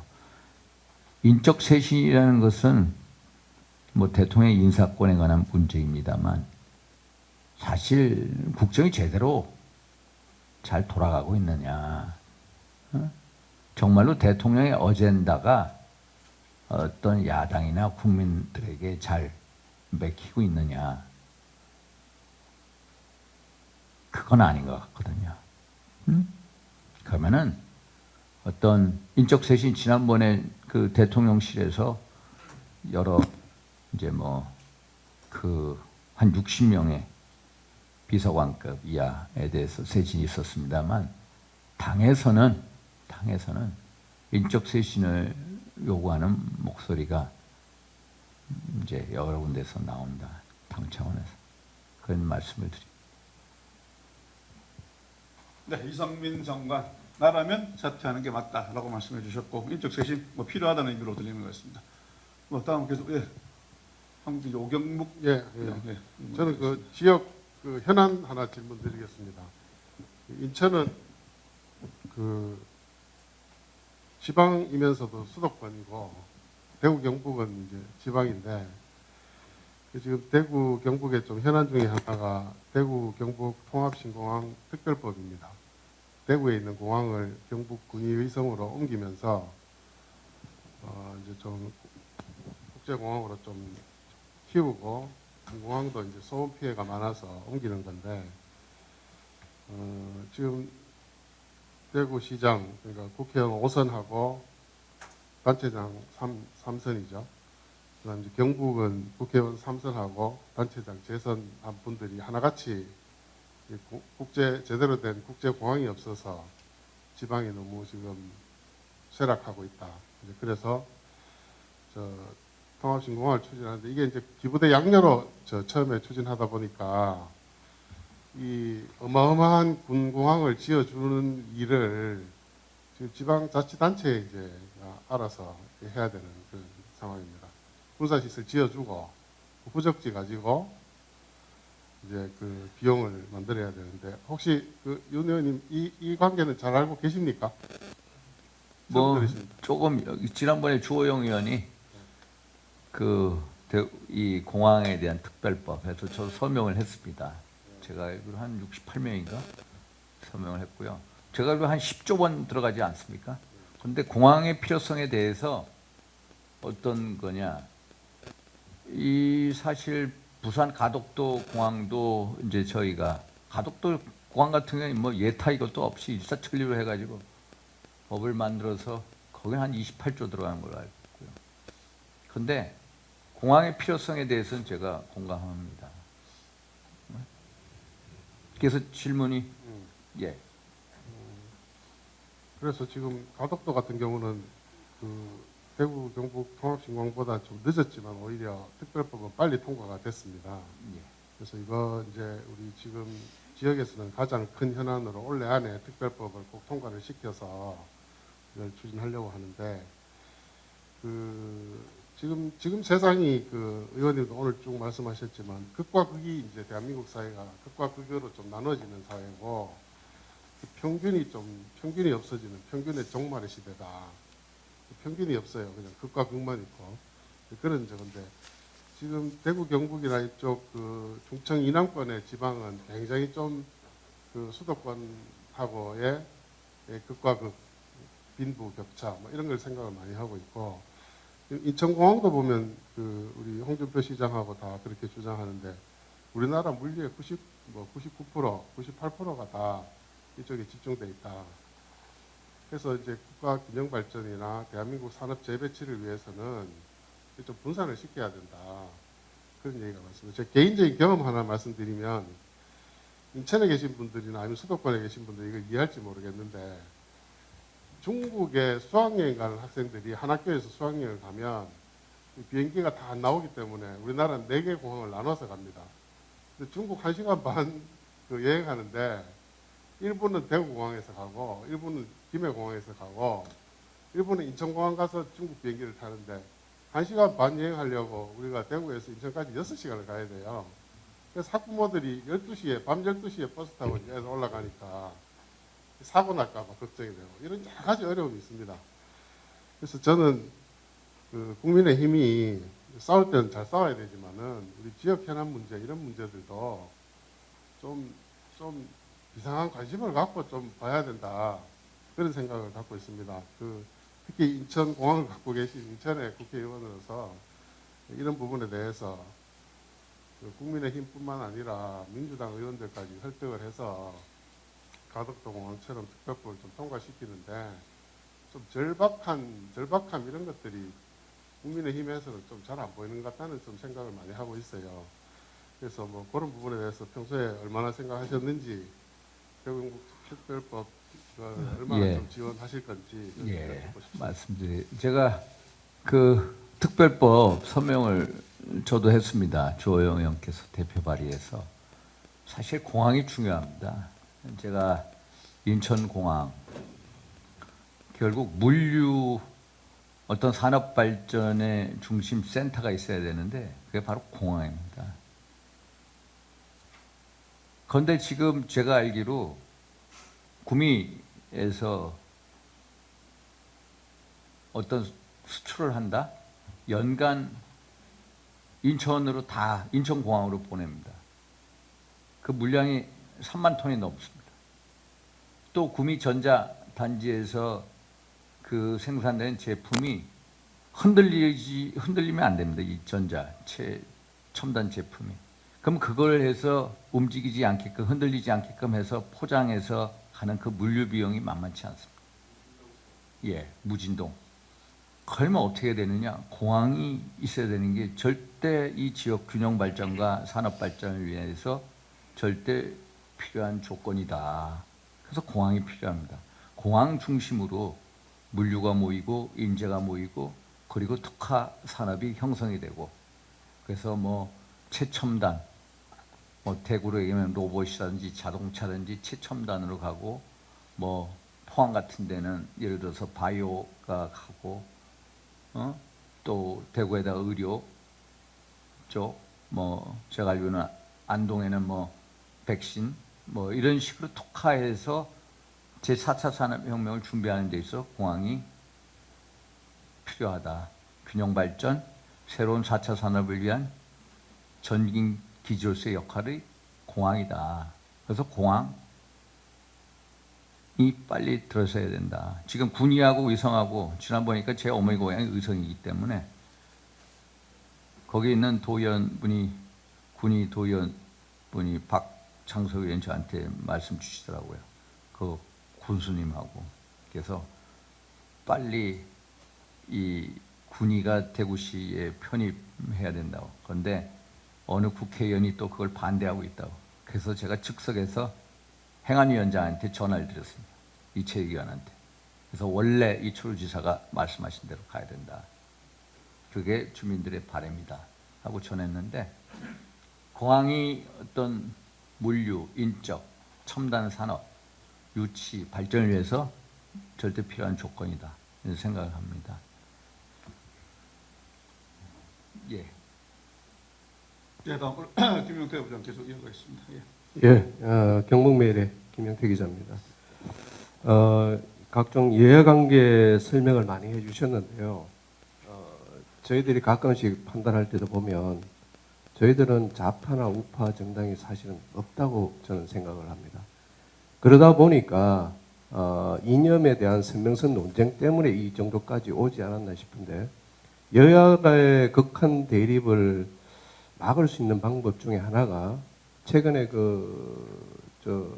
이야기 논의됐던 중대선거구제 도입 부분이 당에서도 이야기가 됐던 걸로 알고 있습니다. 여기에 대한 연 의원님의 견해를 좀 듣고 싶습니다.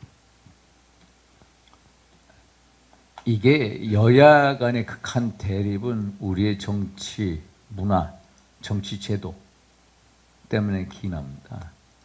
사실 이 극한 투쟁을 막기 위해서는 기본적으로 권력 분산형 개헌이 필요합니다. 대통령제는 한마디로 승자 독식주의입니다. 또 winner takes it all. 그러니까 극한 투쟁이 일어납니다. 정말로 타협이라는 문화에 가장 못하는 존재가 누구냐? 국회의원들입니다. 여야 국회의원들. 왜 이렇게 됐느냐? 조건을 잡아야 되기 때문에. 그래서 극한 투쟁으로 갑니다. 극한 투쟁으로 가는데 결국 권력 분산형 개헌이 필요하다. 저도 권력 분산형 개헌이 필요하다. 지금은 아직 시기적으로 빠른 면이 있습니다만 아마 그 화두가 또 떠오를 겁니다. 결국 권력 분산을 통해서 여러 제정파들이 권력에 같이 참여하고 그 속에서 타협의 문화, 조정의 문화가 싹튼다. 솔직히 우리의 국회 정치 문화 선진화를 위해서 권력 분산형 개헌이 필요합니다. 가장 타협하지 못하는 집단, 국회의원들을 위해서 강제적으로 타협을 만드는 제도가 뭐냐? 권력 분산형 개헌이다. 그래서 권력 분산형 개헌은 필요하다. 지금은 아직 그 문제를 꺼낼 때는 아닙니다만 앞으로 총선이 다가올수록 이런 문제가 정치권의 화두가 될 것이다. 중대선거구 문제, 이것도 마찬가지입니다. 중대선거구제. 그런데 이 중대선거구제를 하기에는 우리가 뭐가 문제냐? 지역주의가 너무 세다는 거예요.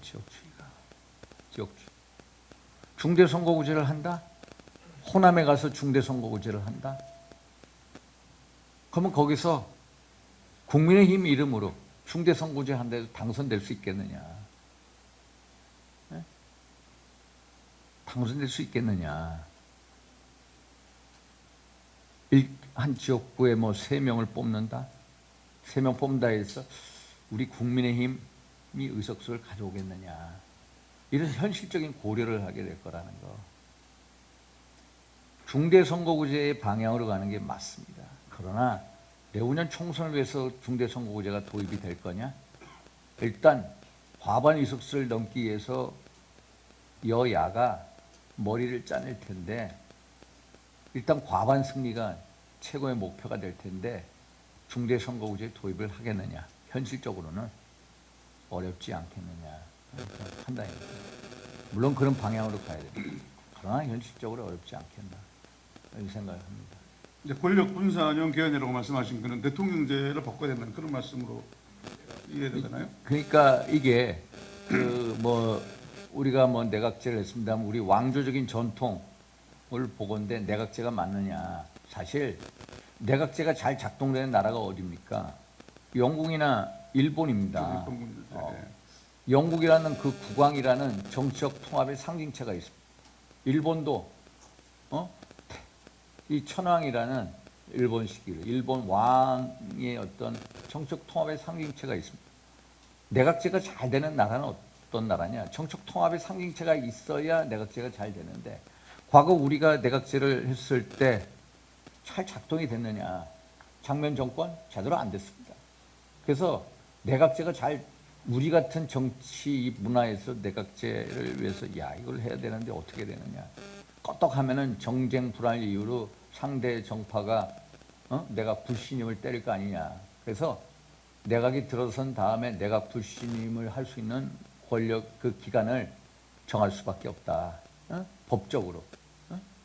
그래서 정쟁으로 인한 내각의 잦은 교체를 막을 수 있는 제도적 수단을 넣어야 되고요.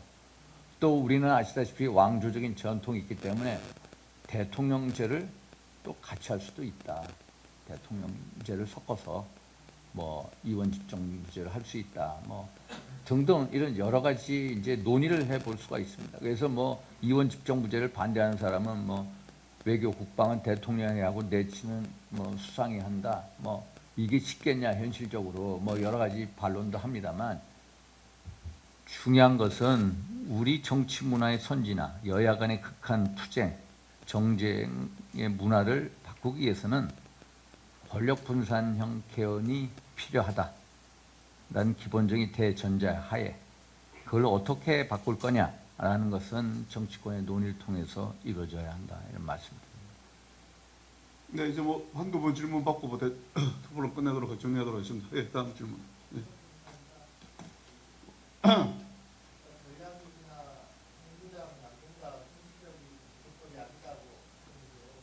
그 부분에 대해서 조금 더 구체적인 네. 말씀을 듣고 싶습니다. 저희가 정치권에서 핵무장을 주장한 분들이 많습니다. 사실 저도 핵무장 하고 싶습니다. 과거에 박정희 대통령, 전두환 대통령 몰래 핵무장 하려고 노력도 많이 했습니다. 핵무장이라는 것은 공개적으로 하는 게 아닙니다. 비밀리에 해야 합니다. 물론 핵무장하자는 정치권의 목소리가 나오는 것은 좋습니다. 우리가 대미 관계에 있어서 소위 말해서 대북 확장 억제, extended deterrence에 대한 구체적인 조치를 해달라, 우리의 입장을 강화시키는, 포지션을 강화시키는 그런 측면이 있습니다. 그래서 정치권에서 그런 논의가 나오는 것은 좋다. 그러나 핵무장이라는 게 NPT 체제, 우리가 1975년도에 가입을 했는데, 75년, 그 NPT 체제를 탈피를 해야 되는데, NPT 체제를 탈퇴를 해야 되는데, 그럼 NPT 체제 10조에 의하면은 국가 이익에 중대한 침해가 당했을 경우에는 NPT를 탈퇴할 수 있다라는 규정이 있습니다. 우리가 솔직히 탈퇴할 수가 있습니다. 우리가 국가 이익에 중대한 침해를 당했습니다. 1991년, 90년도 사이에 한반도 비핵화 선언을 했습니다. 북한은 핵 강성대국이 됐습니다. 사실상 핵 보유국이. 우리는 핵 없습니다. 정말 국가 이익에 심대한 침해입니다. 우리가 탈퇴할 수가 있다. 그러면 탈퇴를 했을 때 어떤 현상이 나느냐. 미국이나 국제사회로부터의 경제적인 제재, 외교적인 국제적인 고립을 시킬 것입니다. 그리고 핵무장을 했다고 우리가 선을 하면은 일본 바로 6개월 만에 그 할 수가 있는 물적 기반을 가지고 있고요. 일본. 또 그게 대만까지도 갈 수가 있다. 그런데 역설적으로 전쟁을 막는 유일한 길은, 우리가 국제정치학의 케네스 왈츠라고 했는데, 왈츠가 한 얘기는 모든 세계 나라가 핵무기를 가지면 전쟁은 없다라는, 전쟁을 막는 유일한 길은 핵국가가 되는 겁니다. 그게 사실상 논리인데, 미국이 핵 확산을 못하게 하기 때문에 우리가 지금 당장 할 수는 없다. 그러면은 핵 무장을 어떻게 하냐? 지도자의 이 결단에 의해서 이루어진다. 지도자의 결단. 지도자가 결단을 해서 한미 관계를 두텁게 하고, 한미 관계, 그리고 여러 가지 경제적인 기반을 딱 하고, 야, 내가 경제 외교적 고립을 감수할 정도로 우리가 할 수 있다는 자신감을 가지고 하는 겁니다. 우리 핵무장을 지지하는 비율이 한 70% 가까이 육박합니다. 해버리는 겁니다. 그것은 지도자의 고뇌에 찬 혼자만의 결단을 해야지 공개적으로 하는 문제가 아니다. 그래서 현 상황에서 핵무장은 현실적인 대안이 못 된다 라는 말씀을 드리고, 두 번째, 전술 핵무기를 배치하자. 1991년도에 우리 한반도에 있는 전술 핵무기를 전부 다 빼냈습니다. 당시 아버지 부시 행정부에서 한 200여 기의 전술 핵폭탄, 핵지뢰, 핵배낭 등을 없앴습니다. 그 전술 핵무기를 다시 배치하자라는 주장입니다. 미국 조야에서 그 헤리티지 재단의 창시자 에드윈 풀러 박사가 이 얘기를 하고요. 또 수미 테리라는 또 우드로 윌슨 센터의 아시아 소장이 이 얘기를 합니다. 그런데 헤리티지 재단에서 제가 잘 아는 브루스 클린거 같은 경우에는 핵 전술핵 아무 군사적인 실효성이 없다. 해서는 안 된다. 미국 정부도 전술핵 한반도 배치 안 하겠다는 거예요. 괌의 자체도 전술핵이 없습니다. 그런데 우리가 얘기하는 전술핵은 뭐냐? 한반도에다가 군산이나 오산 공군기지에다가 B-61이라는 전술핵 폭탄을 가져오자라는 겁니다. 그럼 만약에 전술핵 폭탄을 일단 미국이 안 가져오렵니다. 왜? 한반도 비핵화 선언을 미국 스스로 깬다는 그 우려. 전술핵 폭탄을 가져왔을 때 이 사드 하나 가지고도 저렇게 성주를 통해서 엄청난 이 좌파 세력들의 준동이 있는데 이걸 어떻게 막아낼 거냐고. 미국이 그 논란의 중심에 서면은 결국 반민주의 엔타이 아메리카니즘만 호조시키는 거 아니냐는 그런 고려, 또 중국과 러시아의 어떤 전략적인 그런 관계, 또 군사적인 실효성이 뭐냐면은 사실 북한이 맘만 먹으면 오산이나 군산 공군기지 때리는데 3분에서 5분이면 때립니다. 그런데 B-61이라는 전술 핵폭탄은 공대지 미사일로 때립니다. 공대지 미사일. 공대지 미사일 때린다는 것은 우리가 뭐 F-15K나 KF-16, F-35를 띄워서 때려야 된다는 건데 북한이 공격을 해서 3분이면 5분 내로 우리 공군기지를 치는데 그게 군사적으로 여기서 갖다 놓는다고 그 실효성이 있느냐? 어? 그 핵폭탄이 어디서 터지겠느냐?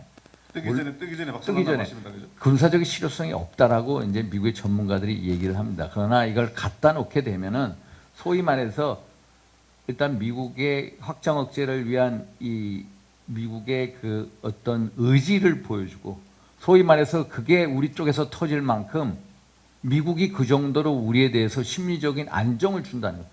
소위 말해서 트리와이어라고 해가지고 28,500명의 주한미군이 있고 바로 전쟁에 투입되는 거기 때문에 핵폭탄이라 전술 핵폭탄이 갖다 주자라는 이제 정치권 논의도 우리의 입장 강화를 시키고 있다. 그러나 미국 정부가 절대로 안 갖다 놓는다. 제가 며칠 전에 한 두세 달 전에 이 여러 가지 얘기를 했는데 딱 바로 전화가 옵니다. 어디서 온지 아세요?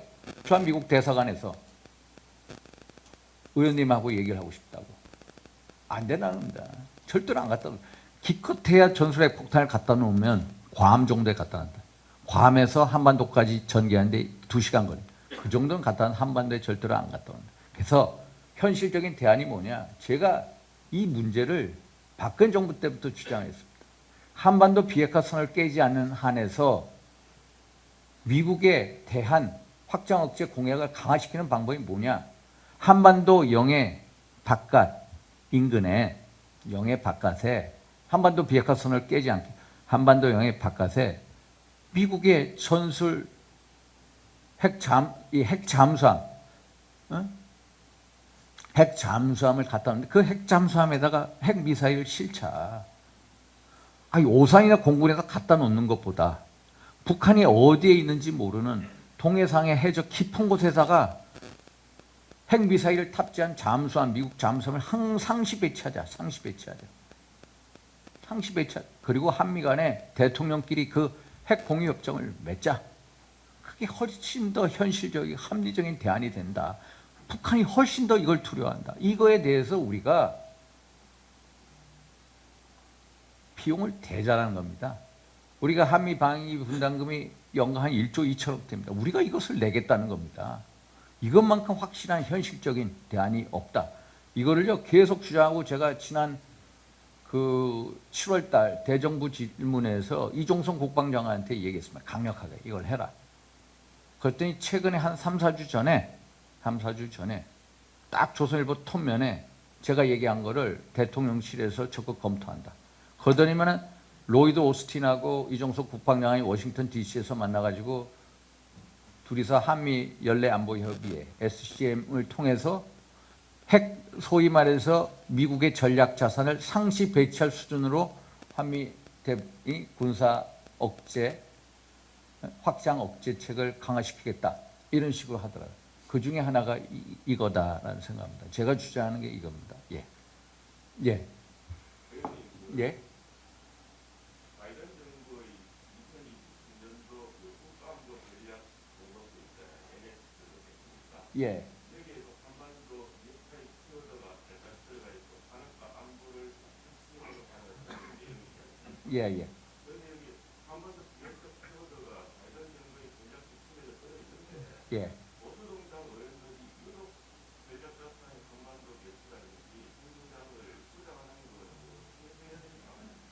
이게 이제 그 좀 전에 말한 National Security Strategy, National Defense Strategy, and 그 또 Global Posture Review, Global Posture Review (GPR) 해가지고 이제 핵 자산을 어떻게 할 거냐, 중국을 뭐 미국의 최고의 라이벌 국가로 상정을 하고 하는데 사실 우리 보수 정당에서 이 얘기를 하는 거의 근본적인 그 원인은 1991년, 92년 한반도 비핵화 선언. 비핵화 선언을 깬 당사자가 누구냐? 북한입니다. 우리가 그 연영묵 총리하고 당시에 우리 정원식 총리가 비핵화 선언을 선언했습니다. 사인했습니다. 그런데 북한은 몰래 핵 개발했습니다. 핵 개발했습니다. 1991년 9월 달에 우리가 노태우 정부에서 러시아하고 수교를 했습니다. 수교를 했을 때 김일성이가 뭐라고 얘기했냐? 이제는 우리 스스로 자위력을 만들어야 될 상황이 왔다. 김일성이 그때 그런 얘기. 그게 뭐냐? 핵 무장하겠다는 겁니다. 그래서 93년도에 NPT 탈퇴했습니다. 그리고 핵 한반도 위기가 왔습니다. 그래서 94년도에 빌 클린턴 정부에서 YS 시절에 영변 핵시설을 때리려고 했습니다. 때리려고 해가지고 전부 다 때리겠다. 클린턴이 했는데 YS 대통령께서 그걸 긋고 말렸습니다. 안 된다. 전쟁 난다. 그래서 그때 못했거든요. 결국 그 북한의 핵 개발의 역사가 93년도부터 시작돼가지고 94년도 빌 클린턴 정부에서 이제 그거 못하고 결국에는 지금은 북한 사실상 핵 강성대국입니다. 핵 보유국입니다. 지금 노르웨이의 CPD라는 이런 국제전략문제연구소에서 북한이 가지고 있는 핵무기 30-40여 기로 추정을 합니다. 2025년까지 100여 기를 만들 거라고 합니다. 그런데 핵무기만 가지고 있는 게 아닙니다. 핵무기를 운반하는 투발수단에 얼마나 고도화되어 있습니까? 소위 말해서 뭐 KN-23, 이스칸데르 미사일, KN-24, 에이타킴스, 그리고 KN-25, 초대형 방사포 공격, 그리고 ICBM의 최대 사거리가 어느 정도 날아갑니까? 15,000km 날아갑니다. 평양에서 쏘면은 어디까지, 마이애미까지 갑니다. 미국 미국 전 국토에 대해서 어디든지 쏠 수가 있습니다. 그런데 얘네들이 잠수함도 발달되어 있습니다. SLBM이라고 잠수함에서 쏘는 미사일, 만약에 북한이 맘만 먹으면은 하와이나 이런 데서 잠수함 갖다 놓는데 거기서 북한 잠수함이 SLBM으로 저쪽 태평양에 가가지고 LA를 때리겠다. 결국 우리가 가장 두려워하는 게 뭐냐? 28,500명이라는 주한미군이 와 있지만은 만약에 북한이 ICBM을 실질적으로 배치하는 수준, 미국의 전 영토를 다 때릴 수 있는 수준이 왔을 때, 전쟁이 났을 때, 야, LA 때리겠어. LA 때릴 의지와 능력을 갖췄을 때, 정말로 LA를 희생하면서까지 한반도에서 들어와서 싸우겠느냐? 작게 뭐 502, 이 작전 계획에 의하면은 전쟁이 나면은 일단 미국은 육군이 69만 명, 전투기가 뭐 2-3천 대 해가지고 한반도에 해군에 뭐 500이 해군 뭐 함정 해가지고 들어오게끔 돼 있습니다. 작전 계획에 의해서. 그런데 북한이 LA를 공격하겠다는데 들어오겠느냐? 사실 그 들어오는 것도요. 한미 상위 방위 조약을 보면은 뭐라고 되어 있냐면 in accordance with the constitutional procedure of the United States라고. 미국의 constitutional procedure 조건을 달았습니다. 헌법적인 절차에 의해서 파병한다고 되어 있습니다. 그러면 북한은 핵 강성대국입니다. 핵 투발 수단을 우리 한반도뿐만 아니라 일본도 때립니다. 노동이론 미사일 1300km 일본 때립니다. 전쟁 났을 때 주일 미군이 후방기지 역할을 하는데 일본을 때리겠다. 공격하겠다. 또 미국 본토를 ICBM으로 때리겠다. 또 그런 능력이 있다. 했을 때 미국이 우리를 방어를 해주겠느냐. 미국의 LA라는 도시를 희생하면서 한반도에 들어가서 싸우겠느냐. 그거에 대해서 상당한 의문점을 가지고 있는 겁니다. 못 들어옵니다. 정말 못 들어옵니다. 그렇기 때문에 핵무장을 하자. 또 전술핵을 배치하자. 이런 얘기가 나온 겁니다. 그래서 현실적인 압승이 안 되니까 제가 그러니까 한미 관계를 돈독히 하자, 동맹 관계를. 그래서 한반도 영해 바깥에다가 전략 자산, 잠수함 핵미사일 딱 갖다 놓고 상시 배치하자. 우리가 그 비용을 지불하자. 이게 현실적인 대안이 되지 않겠느냐. 라고 얘기를 드리는 겁니다. 말씀, 예. 지금 갑자기 뭐 시간이 많이 됐는데 지금 또 질문이 지금 뭐 시간이 됩니까? 질문도 좀 짧게 하고 네. 답변도 지금 계속 뭐 특강 형식으로 지금 가고 있는 것 같아요. 질문 하나 하면은 조금씩 좀 줄여가지고 좀 짧게 빨리 하겠습니다. 끝냅시다. 예. 브레이크 뉴스 예, 이선영 이선영 기자입니다. 기자. 예. 좀 시간을 좀 1년 한 6개월 정도 앞당겨서 좀 말씀을 좀 드리겠는데, 이제 총선이 또 다가오고 있고 당 대표가 출마를 좀 선언하셨기 때문에 이런 질문을 안 드릴 수가 없는 것이, 이 대구 같은 경우가 총선 때만 되면은 어떻게 보면 국민의힘 보수 정당의 희생양이 되는 듯한 느낌도 좀 있어요. 그래서 좀 지역에 사는 입장에서 상당히 좀 기분이 좀 묘한데, 차기 총선에서 TK 역할이 이게 총선을 좀 어떻게 치러야 되느냐 하는 그런 숙제, 그 생각이 좀 있으시면 말씀을 좀 해주셨으면 좋겠고, 또 하나는 그럼 어떤 사람이 좀 나와줬으면 좋겠을까? 우리 그 당권 도전하시는 분으로서 TK에서는 어떤 사람이 좀 나와줬으면 좋겠다. 스스로 가끔 보면은 잘하다가 고립되는 그런 정치적 우를 범하는 경우도 있는데, 그 부분 같이 좀 말씀해 주시고요. 짧게 좀 부탁드리는데, 한 가지는 짧게 되는 질문 예, 그렇게 예. 많이 하시면 어떡합니까? 짧은 겁니다. 이게 민주당 이재명 대표, 민주당에 대해서 조언을 혹시 하실 수 있는 상황이라면, 조언하실 게 있다면 진짜 짧게 좀 해주십시오. 네, 바로 옆에 오마이뉴스 조정훈 기자도 질문 예. 같이 하시죠. 네, 질문 같이 해서 같이 답변하도록 하겠습니다. 일괄 답변. 예, 오마이뉴스 조정 기자입니다. 뭐 당대표 출마하신다고 하셨으니까 일단 경선 룰이 지금 이야기가 나오고 있습니다. 그 당원 투표와 여론조사를 이렇게 같이 하게 돼 있는데, 여론조사 그 비율을 줄이거나 없애는 방향으로 가자, 이런 이야기가 나오고 있는데, 거기에 대해서 의원님 입장이 어떠신지, 그리고 당대표 경선을 지금 내년 뭐 상반기 초에 일찍 할 것이냐, 아니면 좀 늦춰서 할 것이냐, 이런 이야기도 나오고 있는데, 언제쯤 하는 게 가장 좋다고 생각하시는지 거기에 대해서 말씀 부탁드립니다. 예, 거꾸로 답변을 드리겠습니다. 일단 우리는 민당은 특별 당규를 통해서 역선택 방지 조항에 대한 룰이 있습니다. 우리는 역선택 방지 조항에 대한 당원 당규에 대한 규정이 없습니다. 지난 대통령 후보 경선 때 역선택 방지 조항 하지 않았습니다. 지난 당대표 경선 때는 역선택 방지 조항을 넣었습니다. 이 시각각으로 달라진다. 그래서 경선 룰에 있어서 아마 제 느낌으로는 국회의원들이나 당원들이 역선택 방지조항이 당연히 돼야 된다 해서 당원 당규 개정 자격이 있을 거다, 이런 말씀을 드리고, 민당은 당원 대 비당원 우리보다 훨씬 당원의 비율이 높습니다. 우리는 7대3입니다. 7대3. 그런데 대통령 후보의 경우에는 5대5입니다. 대통령 후보는 우리 당의 후보지만은 민심의 반영을 50% 합니다. 왜? 대통령에 나가는 후보를 뽑기 때문에 그렇습니다. 그래서 5대5로 민심의 비율이 높입니다. 그러나 당대표는 당대표로 끝나는 거지, 당대표 어디 나가서 그 다음에 선거를 하는 건 아니다. 그래서 당원 비율이 7 정도로 가는데, 당원분들 중에는 너무나도 이 민심 비율 30%가 너무 높다.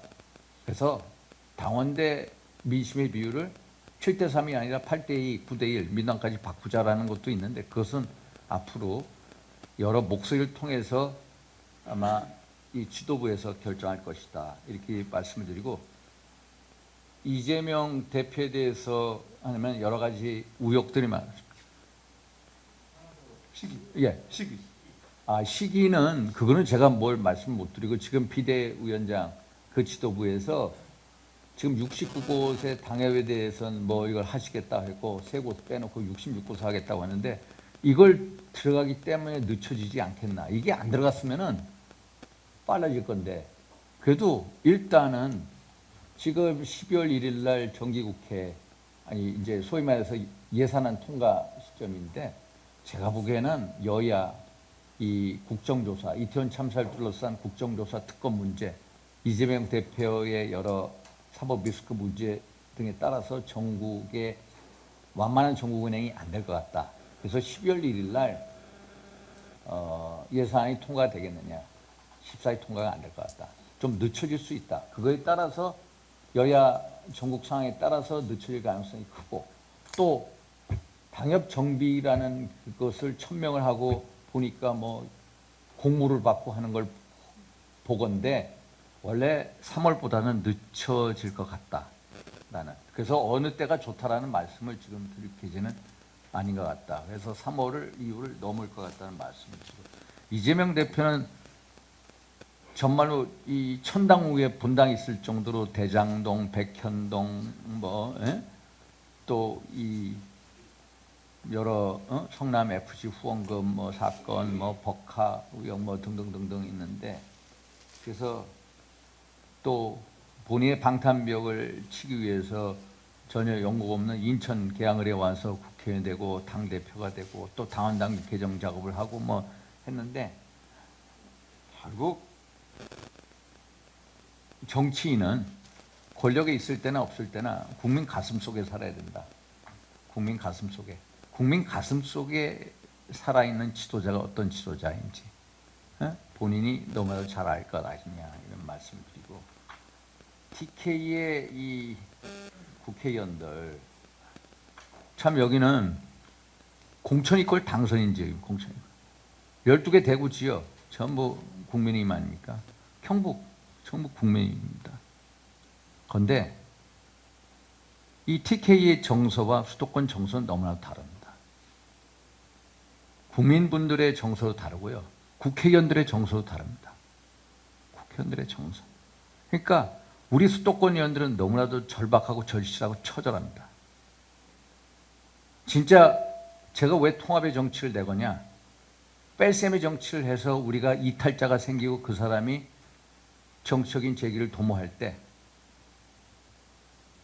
우리가 예상 못한 결과에 직면할 수 있기 때문에 통합의 정치를 주장하는데, TK 의원들의 어떤 지역 발전을 선도해야죠. 자긍심이 있어요. 지역 발전, 대구 같은 경우에 GRDP 제가 알기로 가장 하위 아닙니까? 하위 수준이죠. 대구 같은 경우에 GRDP. 왜 이렇게 됐냐? 정치인들이 역할을 못했냐? 그럼 정치인들이 역할을 할 수 있는 정치인을 뽑아야 되는데, 공천 있고 당선이니까 제대로 걸러내는 시스템이 없습니다. 여기는 제대로. 그러니까 진짜 실력자, 지역 발전을 선도할 수 있는 인물, 그러면서도 중앙 무대에 가가지고 제 목소리 내는 사람. TK 국회의원들 중에 제 목소리 내는 국회의원 있습니까? 한번 잘 아시지 않습니까? 네? 국정 현안에 대해서 목소리 내는 국회의원 한 사람도 없습니다. 왜 그렇습니까? 공천 이꼴 당선이니까. 공천 이꼴 당선. 누구한테도 척 앉으려고 하는 게 현 주소 아닙니까? 지역 발전을 선도하고 중앙 무대에서도 제 목소리 내는 이런 정치인들을 충원을 해야 된다. 네? 이런 말씀을 드립니다. 네? 지역 주민들이 정말로 자긍심을 느낄 만한 후보, 지역 발전을 선도할 수 있는 후보, GRDP 맨날 꼴찌라는 그 소리에 얼마나 많이 들어왔습니까? 대구 같은 경우에. 이런 분들, 하면서도 중앙에 가서 제 목소리 내는 분들, 이런 분들이 역할을 하면은 TK의 자존심을 살리는 그런 정치인들이 되지 않겠나, 이런 생각을 합니다.